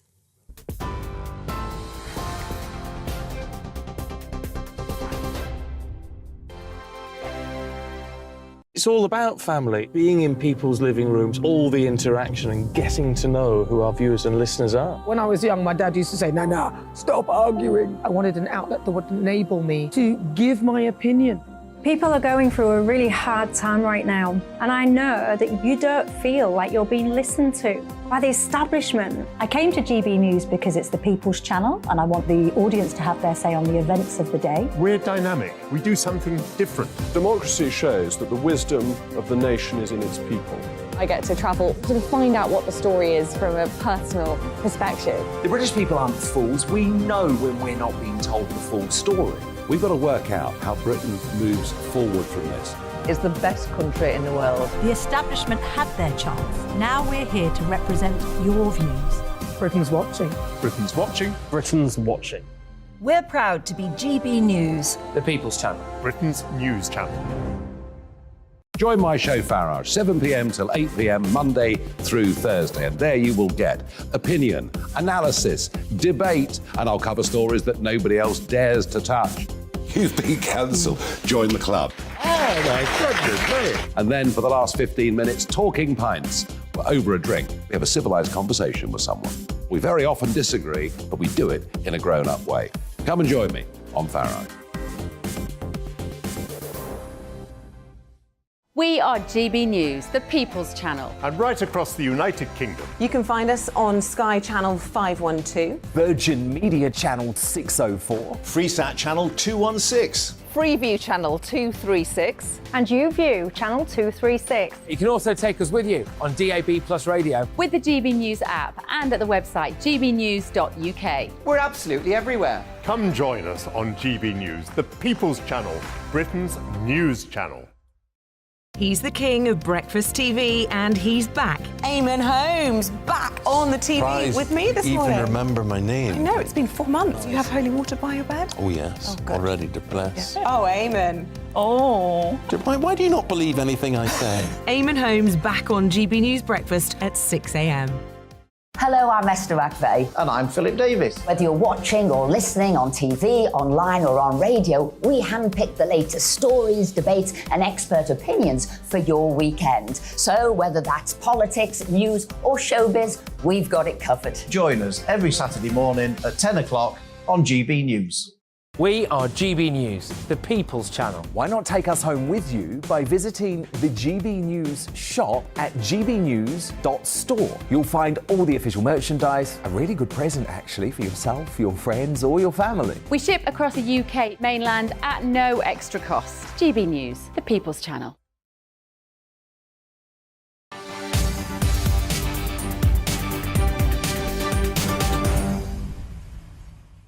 All right, ladies, and gentlemen. In fact, it's not just ladies here, is it? Ladies and gentlemen, we are going to be talking a little bit very shortly about Harry and Meghan and the fact they're now an international laughingstock, supposedly, because they got the absolute treatment from South Park in America last night. And I've been asking you throughout the course of the show, gbviews at gbnews.uk, what you think the worst thing about Harry and Meghan is. Just time for one quick one. Libby says, just to say the blatantly obvious, Harry and Meghan are downright jealous of Wills and Kate. And there we go. They think their reputation is absolutely in tatters. We'll be touching on that with some clips for you of the total number that has been done on them stateside. They're unpopular over here, their poll ratings are tanking stateside, and if rumours are to be believed, they might even actually genuinely move to Africa soon to try their hand at being popular over there. Can they possibly alienate 3 different continents within the space of a year? Only time will tell. But moving on, the head of UK terror policing, Matt Jukes, has revealed there were 8 terror plots curtailed at the very last minute last year. The news comes after the police revealed, quite concerningly actually, that there are more than 800 investigations still live into terror plots in the UK right now. Islamic terror is said to still be the biggest threat to the UK, which is not exactly much of a shock, is it? Jukes has revealed there are 15 live investigations into such plots against British people, which should be a huge worry for us all. But in light of, you know, being critical of Lancashire Police earlier on and the way they've handled the Nicola Bulley case, credit where credit is due to the police force. They keep us safe in ways that we will never quite know about, like stopping last-ditch terror attacks. Joining me now is Dr Rakib Hassan, who is the social policy analyst. Dr Rakib, thank you very much. Look, I've got to be honest with you, reading this, people like you and I, we might not have any idea how lucky we are to be alive. And social cohesion, if these figures are to be believed, doesn't appear to be working too much. Well, I think that many people will be extremely thankful to the work done by counter-terrorism policing after Matt Jukes' revelation that there were 8 late-stage terror plots which were foiled last year. As you mentioned, Jukes also said that the biggest terror threat continues to be presented by Islamist extremism. That was something which was very clearly stated in the recent Shawcross review, where it was mentioned that 80% of the counter-terrorism policing's live investigations were Islamist related. But naturally, people, much of the public will feel thankful that counter-terrorism policing has managed to foil these plots. But what's really worrying is the fact that Jukes also said that the changing nature of the terror threat means that there's more self-initiated would-be terrorists. So essentially people who may be, you describe as lone wolf, who may intend to carry out low-tech attacks, which means that the terror threat is becoming more unpredictable and volatile, Patrick.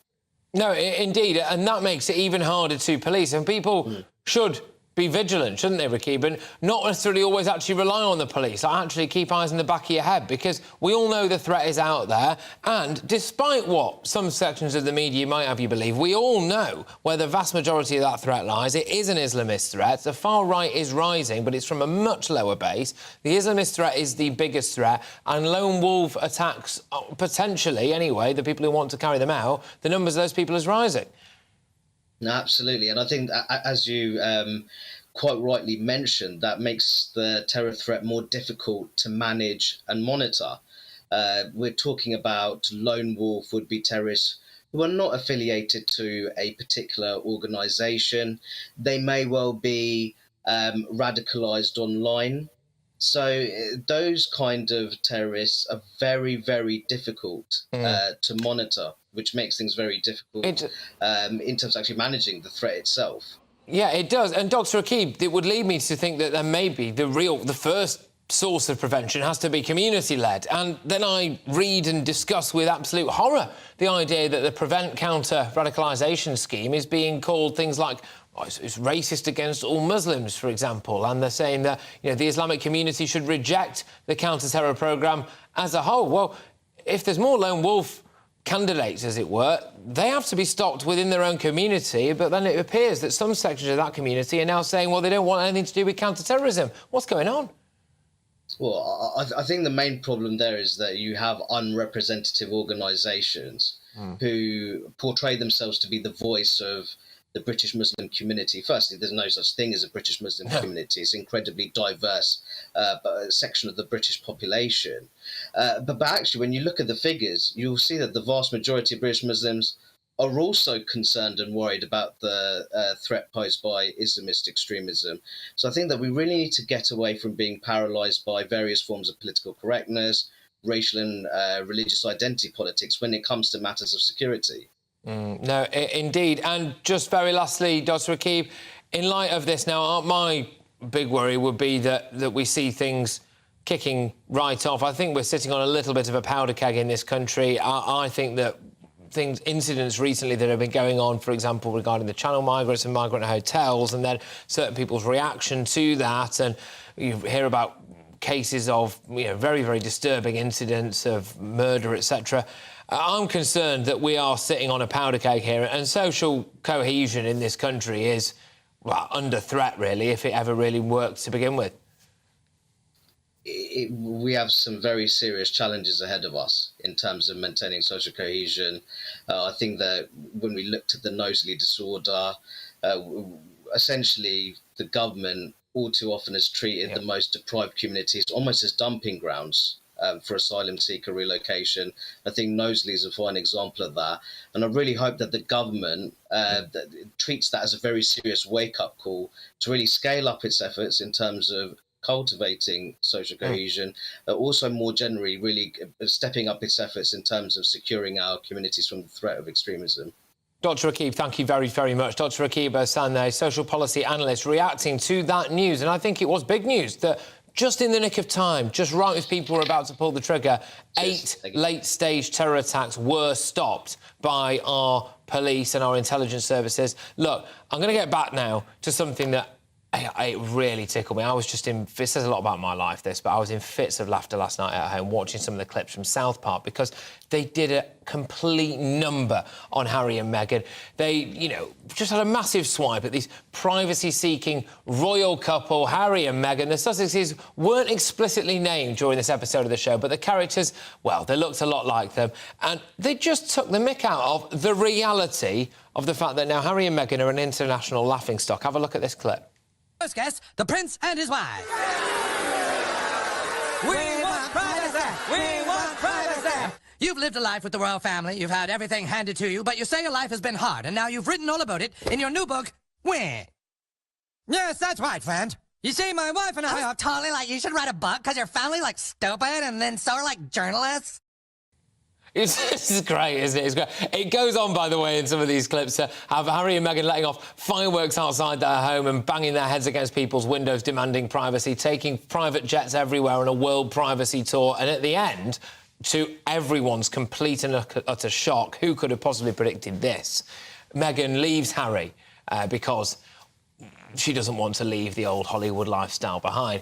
I decided I wanted to put this to our GB News viewers, and I'm very pleased to say I've managed to get hold of Dr. Shajni Mudliar, who met King Charles III yesterday, didn't you? Which is great. So there you go. We couldn't have planned this any better. That was in Milton Keynes, and it was given City States. I've also got Alan McNeely, who's in Grimsby. Well, look, I've got to go to, not only because it's ladies first as well, but Shajni, it's the royal angle for you on this. It's personal. What do you make of the fact that Harry and Meghan now appear to be an international laughingstock? Thank you, Patrick. Yes, as you were saying how you watched it and you were full of laughter, it was really funny. So they have been made a laughing stock. It's unfortunate because the message that Harry and Meghan wanted to get out to Britain has actually obviously become now a PR disaster. It reveals a lot of inconsistencies in terms of them wanting privacy, them wanting to be out of the limelight, however, doing the opposite. Lots of contradictions, lots of inconsistencies, also to do with journalism. They themselves then have produced Netflix series and the Spare book. So, yes, it has made them a laughing stock. I'm just hoping that it will somehow, something can be salvaged for Harry and Meghan with the upcoming coronation. But I'm not sure if that's possible. OK. You still have hope. And, Alan, what do you make of this? Are Harry and Meghan finished? I thought it was hilarious. With all the doom and gloom that's about, Patrick, I thought it was absolutely brilliant. And it really just shows them up for the self-centred idiots that they are. I mean, how they could be so utterly stupid and go down that route is beyond me. But I think they're actually beyond redemption, to be quite honest. I think everyone will have seen through the falseness of them, the hypocrisy of them, I think. So, yeah, good for a laugh to cheer you up, that's for sure. Yeah, indeed, absolutely. And Seshni, I've got to ask you, you know, so you bless you, you still hold out some hope that maybe they could come back to the coronation and the family will be put back together. And look, it's a wonderful notion. I mean, there are rumours now that Harry and Meghan might actually genuinely go and move to an African nation because they are not happy with the level of popularity that they've got over here or in America. Would you recommend that they go to Africa or, I don't know, maybe the North Pole? You know, it's so unfortunate. To be honest, Patrick, I want them to reconcile and try and make amends. You know, meeting King Charles yesterday, I think it would be so sad that Prince Harry's not there for the coronation together with Prince William. You know, they are his sons, and this should actually come out of the media, and they should try and resolve this and have a remediation and resolve this conflict and problems at a family level, because families should be united, and we should expect that and have that hope for the royal family as well. All right. Now, look, I'm very, very sorry about this, Alan, but I've run out of time completely. So I know you've been sitting there patiently, but I promise you I'll get you back on the telly next week and you can mouth off about them again then. It's Alan McNeely, who's in Grimsby, and we've also had the wonderful, I think the fantastic Seshni Moodley there, who actually met King Charles III. Look, there we go. Right, we're moving on now, people, because I've only got a couple of minutes to get this in, OK? So this is a study by Stanford University, so you know it's good, and they found that... OK, they're making me read this out on national television. They found that the average erect penis has increased in length by 25% in the last 30 years. It's up from 4.8 to 6 inches. And it's a bad time for Alan to pop up on the screen, wasn't it? Bless him. On the face of it, it appears to be great news for men, but experts warn that it isn't necessarily good news. Stanford researchers are concerned that it may be due to exposure to chemicals, sedentary lifestyles and junk food. I tell you what, if it has that effect on people, I'll play video games and eat takeaways all day. With me now is Dr. Pam Spur, who's a relationship psychologist. And Pam, you are here to tell men everywhere who are reading this story that the size doesn't matter, aren't you? No, size doesn't matter, and unfortunately a lot of men get penis envy, and that's not a new thing. Freud, over 100 years ago, wrote about penis envy, and not just in his hypothesis that some women get penis envy, because of course women don't have penises, although I may get cancelled for saying that nowadays, but he wrote also about penis envy amongst men, leading to anxiety.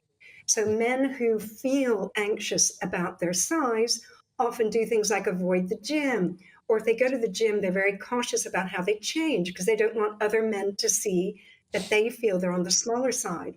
And what I always say to men is size doesn't matter. It's what you do in the bedroom that counts. You can pleasure someone in all sorts of ways without worrying about your size. So men need to be reassured that it just doesn't matter.